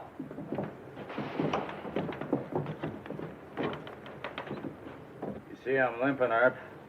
That's what you and Masterson done. You had it coming. Guess what you got coming to you? Cut the gab, George. Shoot him. No rush. I want to tell this mangy Johnny Law how stupid he is. Where do you want the first one? Start shooting or I will. No, he's mine. I'm going to cut the legs from under him the way he done to me. Then you can finish the job, Curly. Drop him, George. Curly. Doc Holliday, not you. It's Wyatt Earp, Doc. Don't shoot him, Wyatt. Drop your guns, or Wyatt might kill you this time. Cut loose. No. Against Doc. Pull that trigger. I want you to. Why did you hit him? Because he'd have pulled the trigger. And I'd have cut him in two. All body and no brains. What are you going to do with the rest of them? Jail. Al, Bill, don't worry about their guns. I'll get Nick's porter to put them in a gunny sack. I'm thirsty. Go on, cart him off.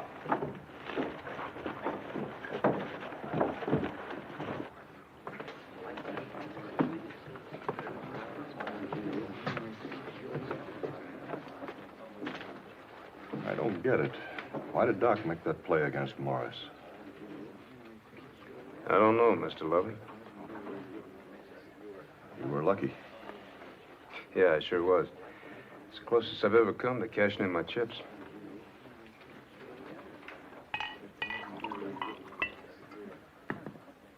You should have let me empty both barrels at Curly. He isn't bad enough to be interested nor good enough to rise above mere thuggery.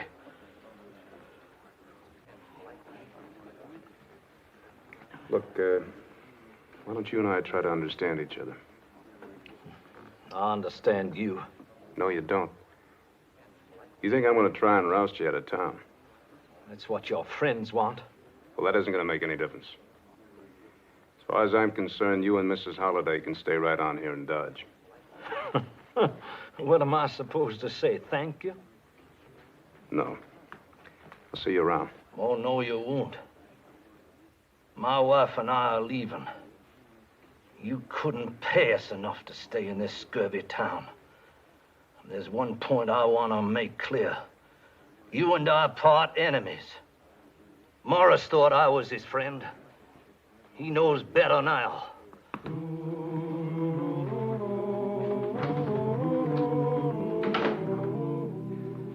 And I think I know what's wrong with the doctor. His whole life, he's never had an even break. The war ruined his parents. Bad health ruined his career. And he was just plain ornery to start with. Yeah, I guess so. But look, do me this one favor, will you? No, sir. I don't beg Doc Holliday to stay in Dodge. I'm not asking you to beg him. You're the sheriff. All you got to do is say that as long as he behaves himself, that Wyatt, he can... will you wait a Look, minute? just say that you won't make things any tougher on him. Wyatt, there's a devil in Doc Holliday, and he's got you in his debt again. All right, so he's got me in his debt. But Look, that he'll doesn't ask mean for that... payment, some favor you can't afford to do for him. You believe in gratitude, and Doc knows that. Look, will you take my advice this one time? Let Doc leave town and forget him. Oh, Wyatt, Mrs. Holliday wants to see you at the hotel right away. She says Doc's having a bad time. He's awful sick. She sent for Doc McCarty? He was there when I talked to her.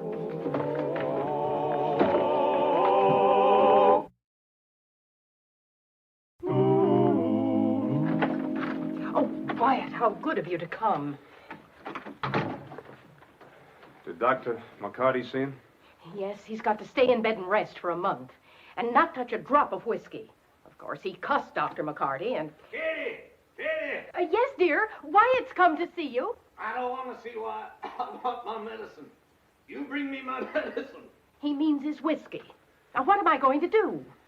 He won't take his milk, and I promised Dr. McCarty I'd... Medicine! My medicine!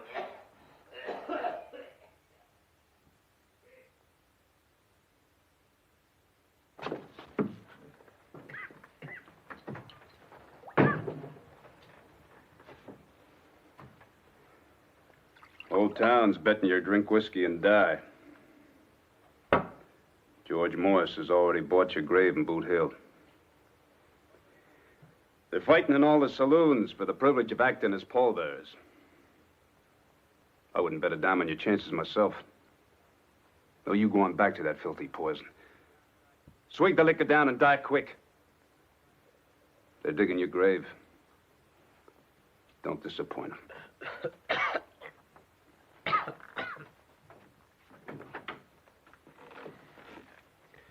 I'll see you about the funeral arrangements in the morning, Miss Kate.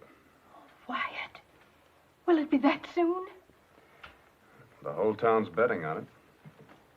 Good night.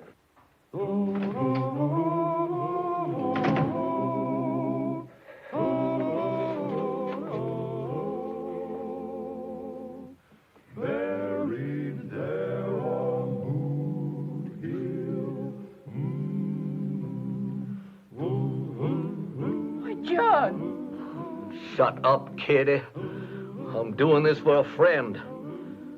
To Marshal Wyatt Earp. Were sometimes wrong and sometimes right. This was a dangerous opinion for a man to hold in 1878, and it took the fabulous saga of Dull Knife and his break for freedom to test whether Wyatt's career as a peace officer would come to an end with a prison sentence.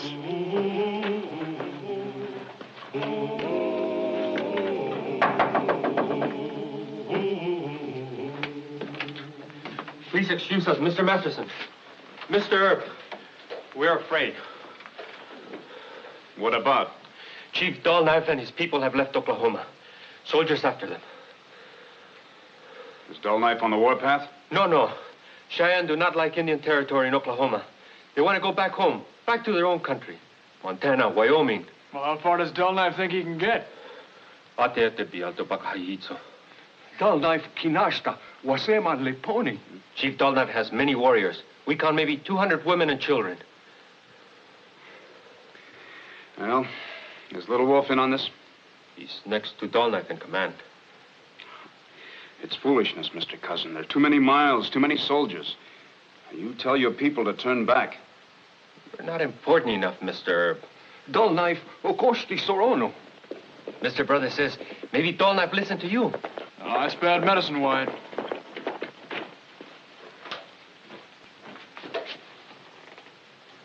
That's Major Benteen. Well, you take them in the cell room. I better talk to the major alone. All right.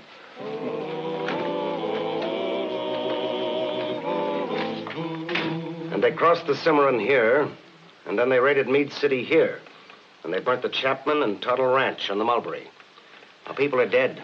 Houses burned. So a posse from Dodge could be useful, Wyatt.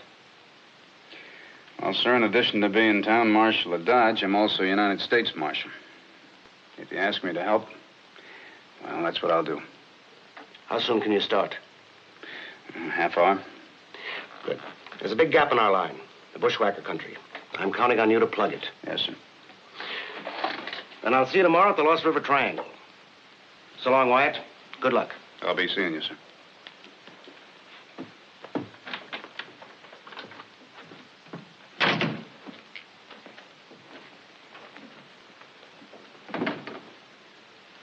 Dull Knife raided Meade City. Did you know about that?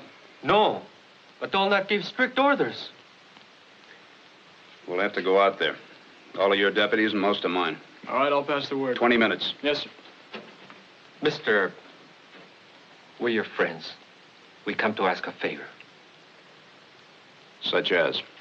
We think we take you to Dull Knife. We think maybe you tell him to go back to Oklahoma. You know where to find Dull Knife? Marica. But your heart is angry. You blame Dull Knife for raid on village. He's the chief. He's responsible. Goodbye, Mr. Earp. Sometimes you think like Indian. Now you think like soldier. I'm sorry. Maybe Dull Knife isn't responsible for the raid. But Major Benteen is going to hold him responsible. Do you understand that? Please, you talk to our chief. Listen, my friend, Sheriff Masters and I must take a posse out there. We'll be expected to turn your people back by force, if we can. I can't use you as scouts against your own people. We will take you to Dull Knife. Napikon, Wesika, no Rasta. Mr. Brother says you have heart that is not white men, or Indian. We trust your heart. Now, look, don't try and butter me up. Why do you want me to talk to Dull Knife? To save our people. My friend, I can't do that. This whole business has gone too far already. People killed, houses burned. The army is after Dull Knife. I'm only one man, no matter what I think about how your people... We trust you. We go now.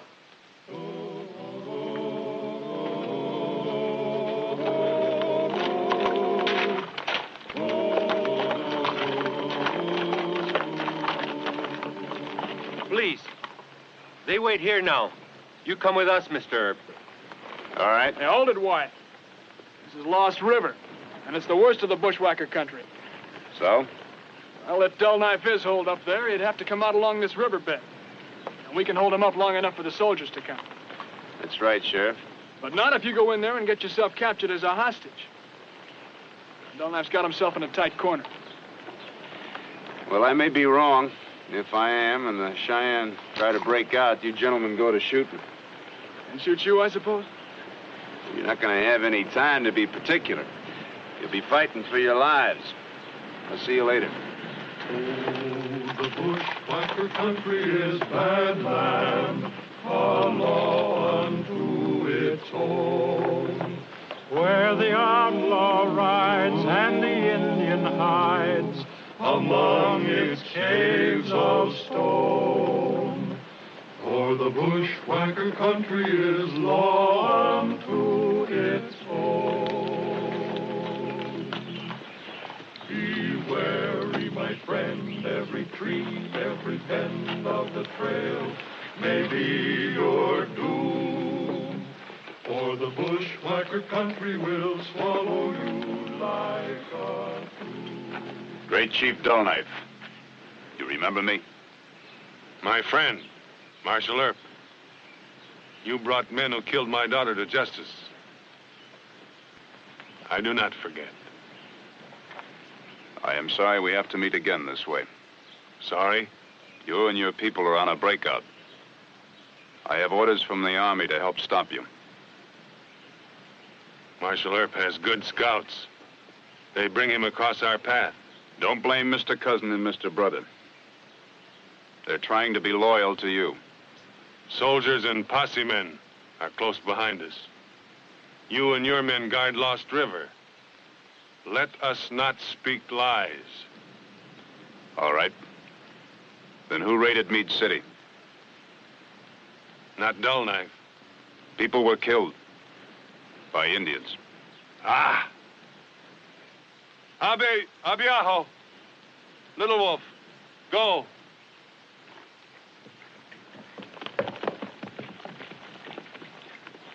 I will ask Little Wolf if he knows about this. I do not.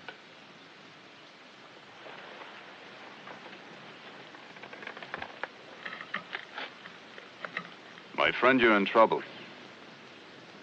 How can a sensible man and a great chief hope to make it all the way to Montana?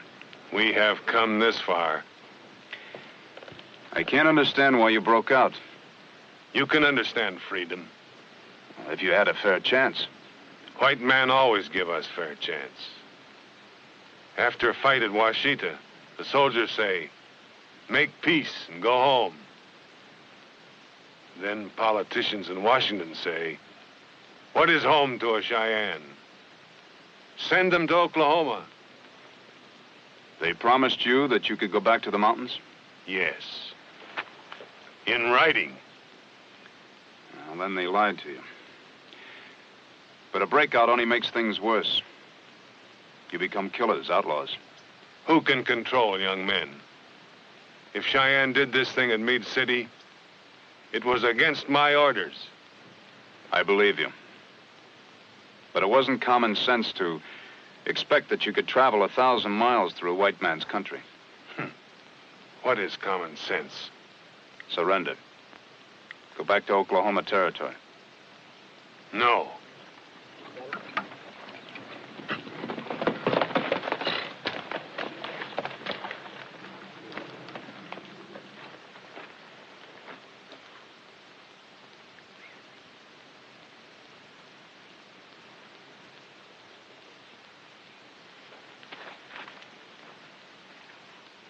Our young men. About so many of them. I will punish them quickly. I promise. No. You think I lied to you? They must be rounded up and turned over to me. That's the law, my friend. And what if I do this? I can't make deals. You will try to stop us from moving north out of Lost River? Those are my orders from Major Benteen. Ah. Nahalin, Yeho.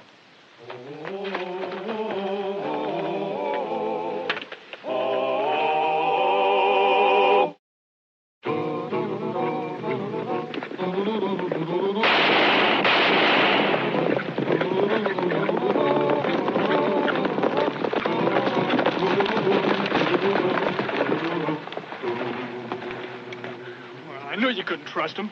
No, you leave us right here. Get on back to the river gap. This could be a trick to sneak by us. We're not going to leave you tied up for a scalping party. I said leave us alone. Are you loco, Wyatt? No.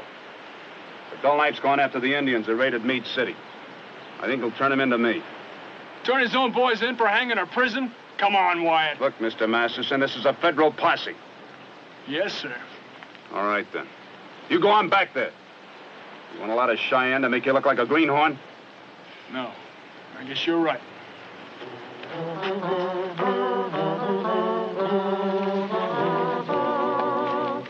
No sign of Indians anywhere, sir. Very well. Ride back to Captain Halleck and tell him to assemble all the patrols. We'll move on toward Lost River. Yes, sir.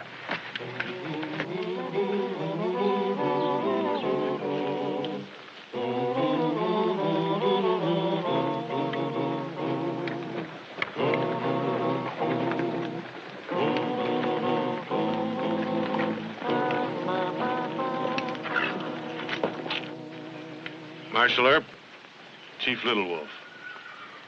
How do you do? Untie them. 6 of our young men admit their hearts were bad. They will go with you, according to white man's law. There are only 4 prisoners. No, there are 6. Those 2 in the back claim the right to die fighting. Was that necessary? Our laws aren't too tough on your people. Young Bear and Lame Eagle commanded the raid. For that, they must die. I have decided, Mr. Earp. Just wild boys who probably got drunk. No, they risked our freedom. You have been free always. What do you know of a prison camp far from home? And have you ever seen our home, Mr. Earp? There is brave water. It does not sulk in ponds and puddles. Our rivers leap off the forbidding cliff with the sound of war drums. And in our homeland, the buffalo wait for us. They have fled beyond the range of white man's gun. Perhaps it must soon be that the buffalo and the Cheyenne will be driven to the edge of the world. But if we must die, we seek the liberty to die at home. Is that too great a freedom to ask of white man? No more prison camp, Mr. Earp. If those 2 had obeyed orders, we might have reached our home in peace. We would not have been stopped if they had not burned and killed. Batahita.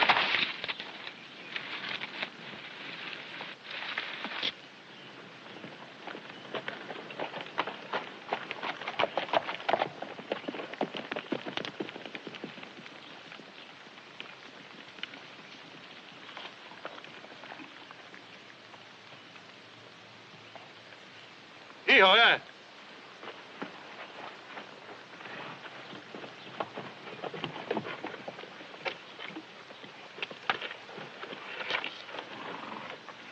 There's no sense to this fight. Stop it. You are still my prisoner. Please, Mr. Earp. It is our law.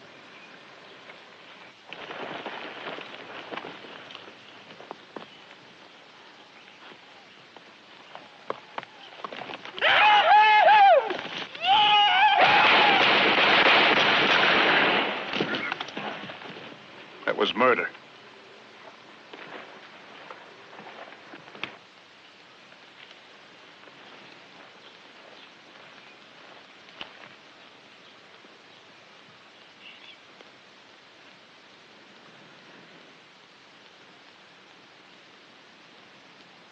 Lame Eagle was his only son, Marshal Earp.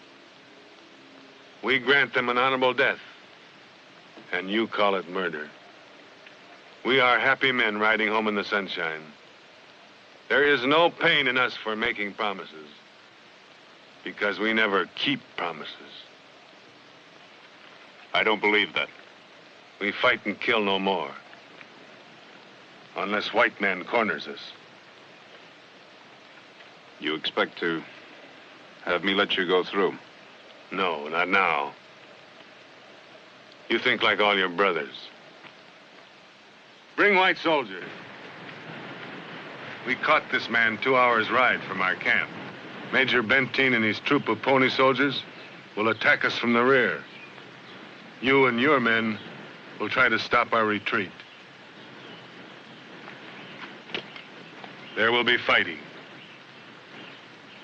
Yes, I guess there will be. Am I free to go? You are still my friend.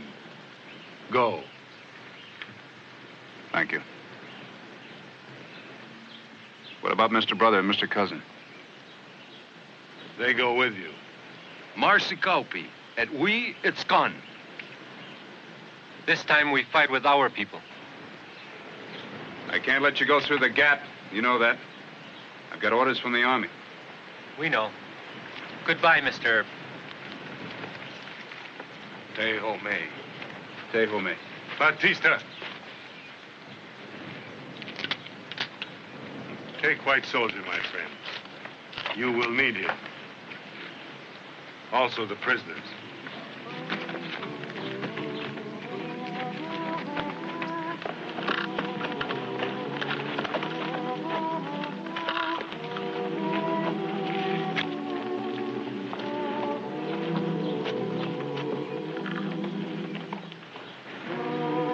Must we kill a friend?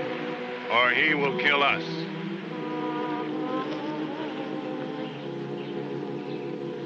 Mr. Earp, I saw their camp. They have at least 100 braves, all armed. Well, Major Benteen isn't going to be riding out here with just one troop. Yes, sir, he is. If it was me, I'd let Dull Knife go through. Well, Major Benteen will expect us to fight. Benteen and Custer and the others expected us to fight at the Little Bighorn, too. It'll be another Custer's massacre. Come on, let's head for the gap. Now, we should hit them before sundown. I hope Earp brought enough men to shut off the Lost River Trail. You ride back and get the troops started. Well, for God's sakes, Wyatt. Figured you'd been burning the stake by now.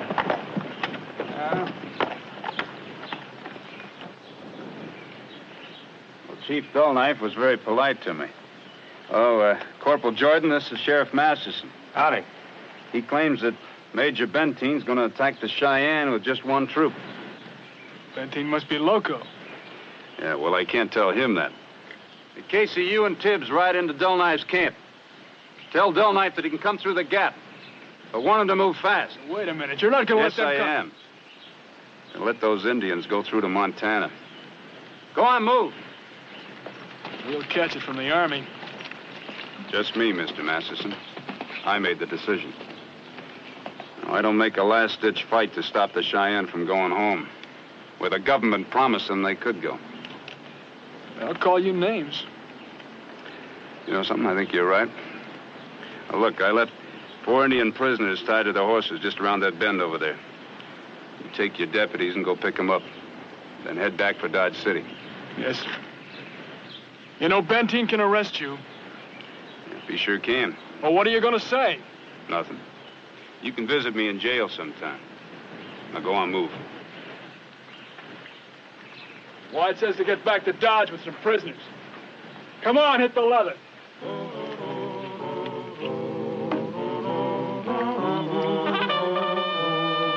Yeah, that'll be the major. Yeah. He'll be snorting fire. Well, I hope he wastes a lot of time chawing my hide. Dullknife needs all the head start he can get. You explain it to the major, Mr. Earp. He'll cool off and realize you've done the right thing. I wonder if he will.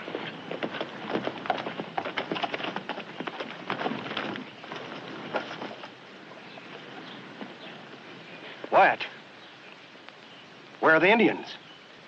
They've gone. Your men, where are they? I sent them back to Dodge City. They've got the Indians who raided our people. You had orders to hold this gap. Why didn't you? Sir, Mr. Earp thought Corporal! I'm asking Mr. Earp a straight question. Well, sir, I never explained. The Indians got away. Let's just leave it at that. Now, Wyatt, I will not tolerate... Marshal Earp, you will consider yourself under arrest. You will report to the federal judge nearest our command. Yes, sir. Corporal, mount your horse and return to the troop. Yes, sir. Would it be too much to ask you, Marshal, which way Dull Knife was heading? He was heading home.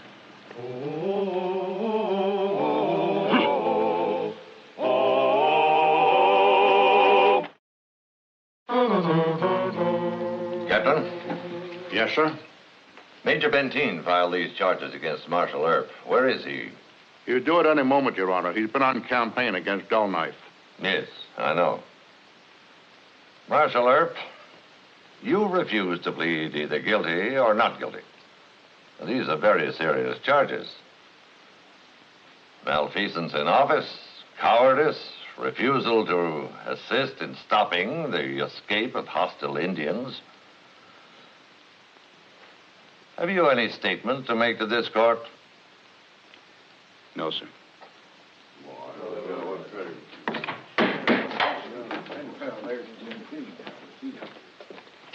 Major Benteen, sir. This is Corporal Jordan. Very well. The court will hear your testimony in support of your accusations. If the court please, I ask that the courtroom be cleared. For what reason, Major? My statement will involve military matters of a confidential nature. I see. Very well. Clear the court. So after my bad temper had cooled somewhat, I listened to Corporal Jordan's story. The corporal was a prisoner in Dull Knife's camp. He says that I had badly underestimated the Indian strength, and that I would have stood no chance to capture them with a force at my disposal. Then Marshal Earp prevented you from making a tragic blunder. That's about the size of it, Your Honor. So I wish to withdraw my charges and apologize to Marshal Earp. Thank you, Major. The Army should thank you. And Major Benteen, when will you people get enough men out here to do the job? Never, Judge. Starving our Western Army is somebody's idea of national defense. Case dismissed. Thank you, sir. On Marshal Earp, I don't know what can compensate you for the 3 weeks of embarrassment and kicking around by the Army and the law. Well, sir, I'm quite happy about it all. Since Wyatt Earp stood for everything that Doc cynically derided, a lot of folks were betting that the two would soon come to an open break. Doc Holliday in town? Yeah, he's inside running a game. Thank you.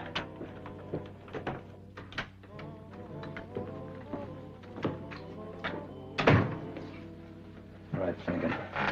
I can just spare you 2 minutes. That's enough, Doc. Gold brick, take it away. It's real, Doc. See? San Francisco Mint, government seal. Look at it. You stole the thing. Well, sure. Me and the boys held up a Wells Fargo stage. Stupid. Get out of town, Weasel, and take it with you.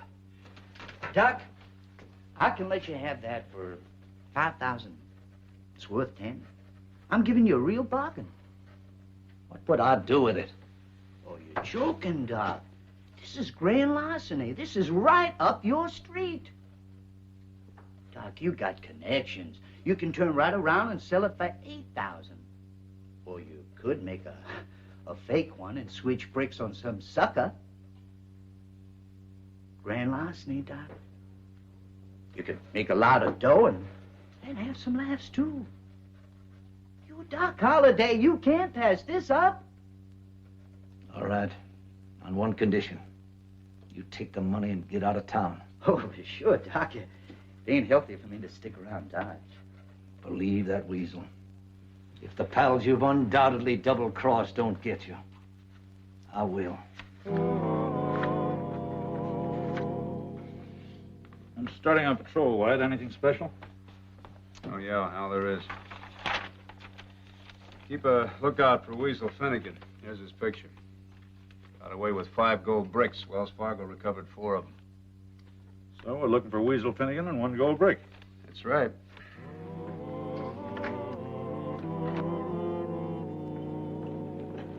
Mr. Finnegan, is that really you?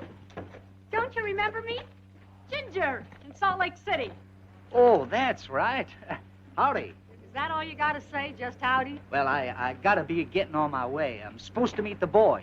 Oh, now you can buy me 1 drink. Come on, Irish. For old times.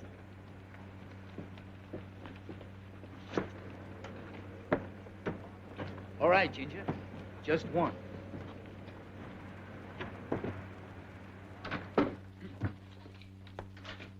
Oh, howdy, Miss Kate. Is it safe to talk in here? Well, as long as we don't yell at each other. I'm too worried to yell. Wyatt, John's up to his old tricks again. I'm sorry to hear that. Sit down, please. Well, what's he done now? He's bought a gold brick from Weasel Finnegan. Well, there's a Wells Fargo poster out for Weasel Finnegan. And there's a gold brick missing. It's real? San Francisco Mint. I ought to leave John. After nursing him through that bad spell, he pulls a stunt like this. Oh, he thinks it's a good joke. Has he still got it? No, he sold it, he says. You name the buyer? That's the joke part of it. He says he sold it to one of the most respectable men in town. You see anything funny in that? Well, your husband has a special brand of humor. A lot of respectable citizens in town have given you and the doctor the cold shoulder. Oh, John wants to show this man up? That might be it. Well, I'll have a little talk with the doctor. You aren't going to say I told on him, are you? I'm just trying to keep the doctor out of trouble. I know that, Mrs. Holliday. Now, you stay here and rest yourself.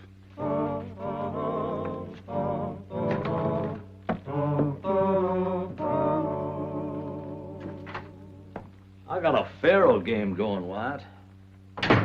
My money. I'm on the hunt for something. I should know where it is? Possibly. Weasel Finnegan and some of the boys heisted a gold shipment in California. Have you seen Weasel lately? Yes, 2 hours ago. Did he say anything about the loot? Yes. As a matter of fact, he sold me a gold brick, but I didn't have any idea it had been stolen. You still got it? No, I sold the thing. Anybody I know? I'm not saying. You do the police work. You solve the mystery. Look, what are you trying to prove? Let's just call it an experiment to test the moral nature of mankind. Oh, come on. Very well, arrest me. I'll say I didn't know the gold was stolen. And if driven too far, I'll say that the gold was phony. Where's Weasel now? I ordered him to get out of town. Look, why don't you be logical? You're always talking about logic. All right, then. Just because some folks have snubbed you and Mrs. Holliday, why go through all this rigmarole? All you're going to prove is that a snob is also a crook? Dodge City needs taken down a peg. Granted. But you tell me the name of the man, and I'll take Dodge down real quick. I don't know who the present owner is. You mean it's changed hands? Why, I sold that gold brick for half its value, just what I paid for. My guess is that it's been bought and sold over and over again by now. Maybe. Well, at least give me a clue to the first buyer. You might try Mayor Kelly. Kelly? Yep. Better work fast, Marshal. The bon ton of Dodge City love that yellow stuff. Gold fever, gold fever, burning like a flame. Ooh. Come on in, Wyatt. Sit down. Thank you. Mr. Kelly, I'm looking for a gold brick that was stolen from Wells Fargo. Oh, that. You've seen it, huh? I have. This very day. A certain friend of yours brought it to me. Wanted me to sell it for him. Dr. Holliday. Oh? He told you. Well, the doctor never lies. No, sir, the more disreputable the deal, the prouder he is. Well, did you handle the gold? Nope. I told him to see Miles Lenahan. Didn't you suspect that it was stolen? Yes. I didn't want to make any trouble for Doc, and I owe Lenahan some political favors. You won't have to tell Miles that I gave you the information. No, he'll deny he sold it anyway. I'm ashamed, Wyatt. Forget it. You didn't make any profit in the deal. It's my fault for getting you into politics in the first place. Oh, out of a hole in the ground it comes, into the hand of a man it comes, shining bright with an evil light, striking fire to a man's desire. Gold fever. I'm not accusing you or anyone else, Mr. Lenahan. I'm only interested in finding a gold brick. Well, I wish I could help you, Marshal. You know nothing, huh? Well, just barfly talk. Barfly talk helps once in a while. Marshal, you'll keep me out of this, hmm? Well, you know old Newt Hamilton, the jeweler. Yeah? There's gossip that he...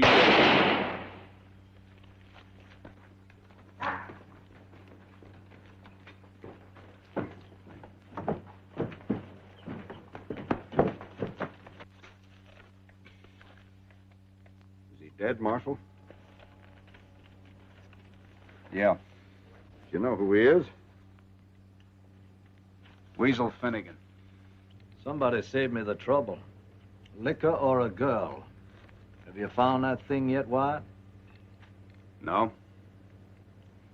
I ought to arrest you. So you think I'm morally responsible for this? Bad judgment, Wyatt. I told him to get out of town. One gold brick, death or corruption. Dodge City is tottering on the edge of Gehenna right now.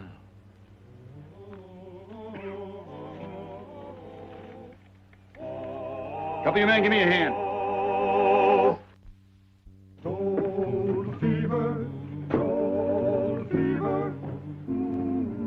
I'll have your watch fixed in a couple of days, Mrs. Willis. Oh, I be, Marshal. Mr. Hamilton, I'd like to have a little talk with you. What about? Some gold. Well, it's closing time anyway. Well, am I under arrest? You still got it? Who bought it?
to make a deal with you. Wyatt won't be anywhere near the bank. He'll be arresting me and leading me to jail. Understand? Yeah. But are you sure you're Mrs. Tolderp? I'm sure. I get that part.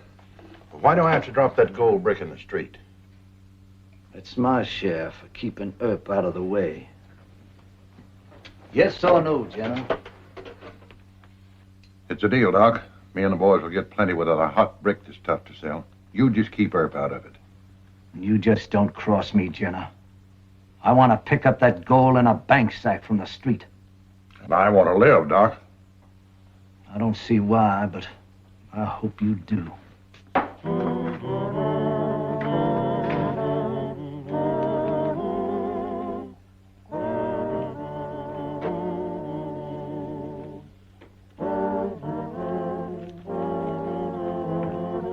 Morning, Wyatt.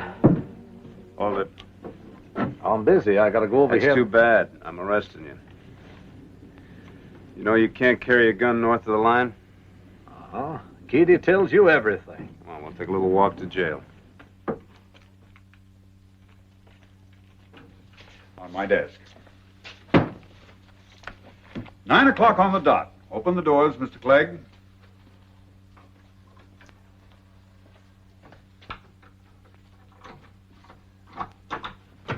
Get back there. Get that ball. What's the meaning of this? Get in there. Wyatt, I'm running out of breath. Can we rest a moment? Oh, I'm sorry. Yeah, sit down.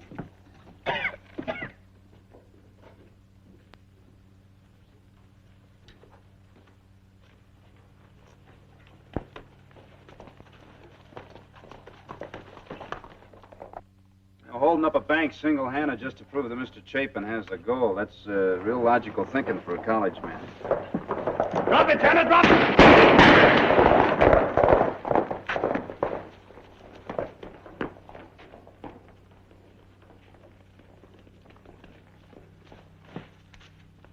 Good work, Marshal. You got the two with the money. Well, are you going to arrest Chapin, or am I the only hoodlum in town? Give me that gun. Bring that money sack over here. Here. Now, Mr. Chapin, you know what this is? Why, yes, gold bullion. It was taken in a Wells Fargo robbery. Oh, no. Oh, yes. Now, what was it doing in your bank? Think fast, Chapin. Dr. Holliday, please. Marshal, I can't expect you to believe this, but I let a customer put it in our vault as a favor. Who is he? I don't know that I should tell you, Mr. Earp. He could have bought the gold without knowing. Do your duty, Marshal. You keep quiet. You're still under arrest. Why is that? Dr. Holliday shot the robbers, and we got back all the money. Well, don't waste your sympathy on the doctor. I'm afraid I'm going to have to take you to jail, too, Mr. Chapin. I understand.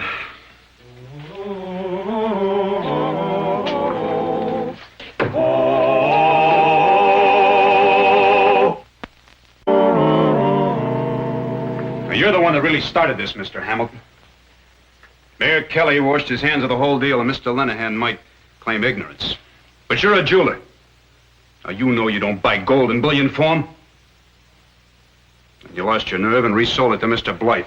Well, I'm ready to take my punishment.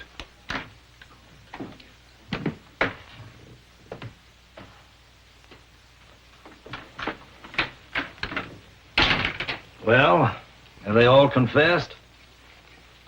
Yeah, but you haven't proved your point. Oh? And they're still respectable? Well, Mr. Lenahan is the bad kind of politician. Of course, he never claimed to be respectable. Mr. Hamilton here is guilty of cowardice. He was afraid of Mr. Lenahan, Mr. Blythe. But Mr. Blythe is the only crook in the lot.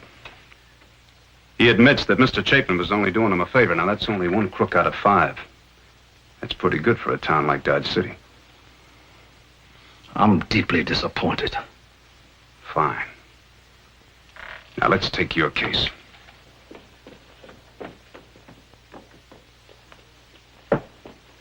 You bought a gold brick that you knew had been stolen. And then out of sheer perversity, you set out to corrupt these men. Vicious, nasty pride. Taking revenge for fancied snubs or insults. A good choice of words. And a terse summary of the case. You see any reason why I shouldn't charge you with receiving and selling stolen property? None whatever. Put on the handcuffs. A mere dramatic gesture, but the situation calls for it. No, Wyatt. That gold brick is a phony. John didn't sell the real one. Kate, please. Here's the real one. So nobody's guilty of anything, are they? You can't put men in jail for messing around with $2 worth of lead and gilt-colored solder, can you? Oh, handsome Marshal. You and I should have gone to Colorado. That's enough. Mr. Hamilton, is this the real bullion?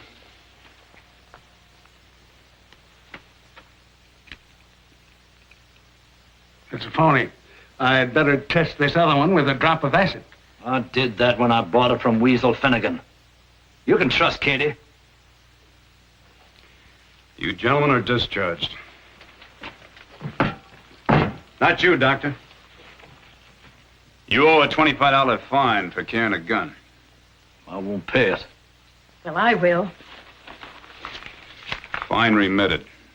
In view of Mrs. Holliday's cooperation with the law. John, what do you say? He's a fool. He believes in the human race.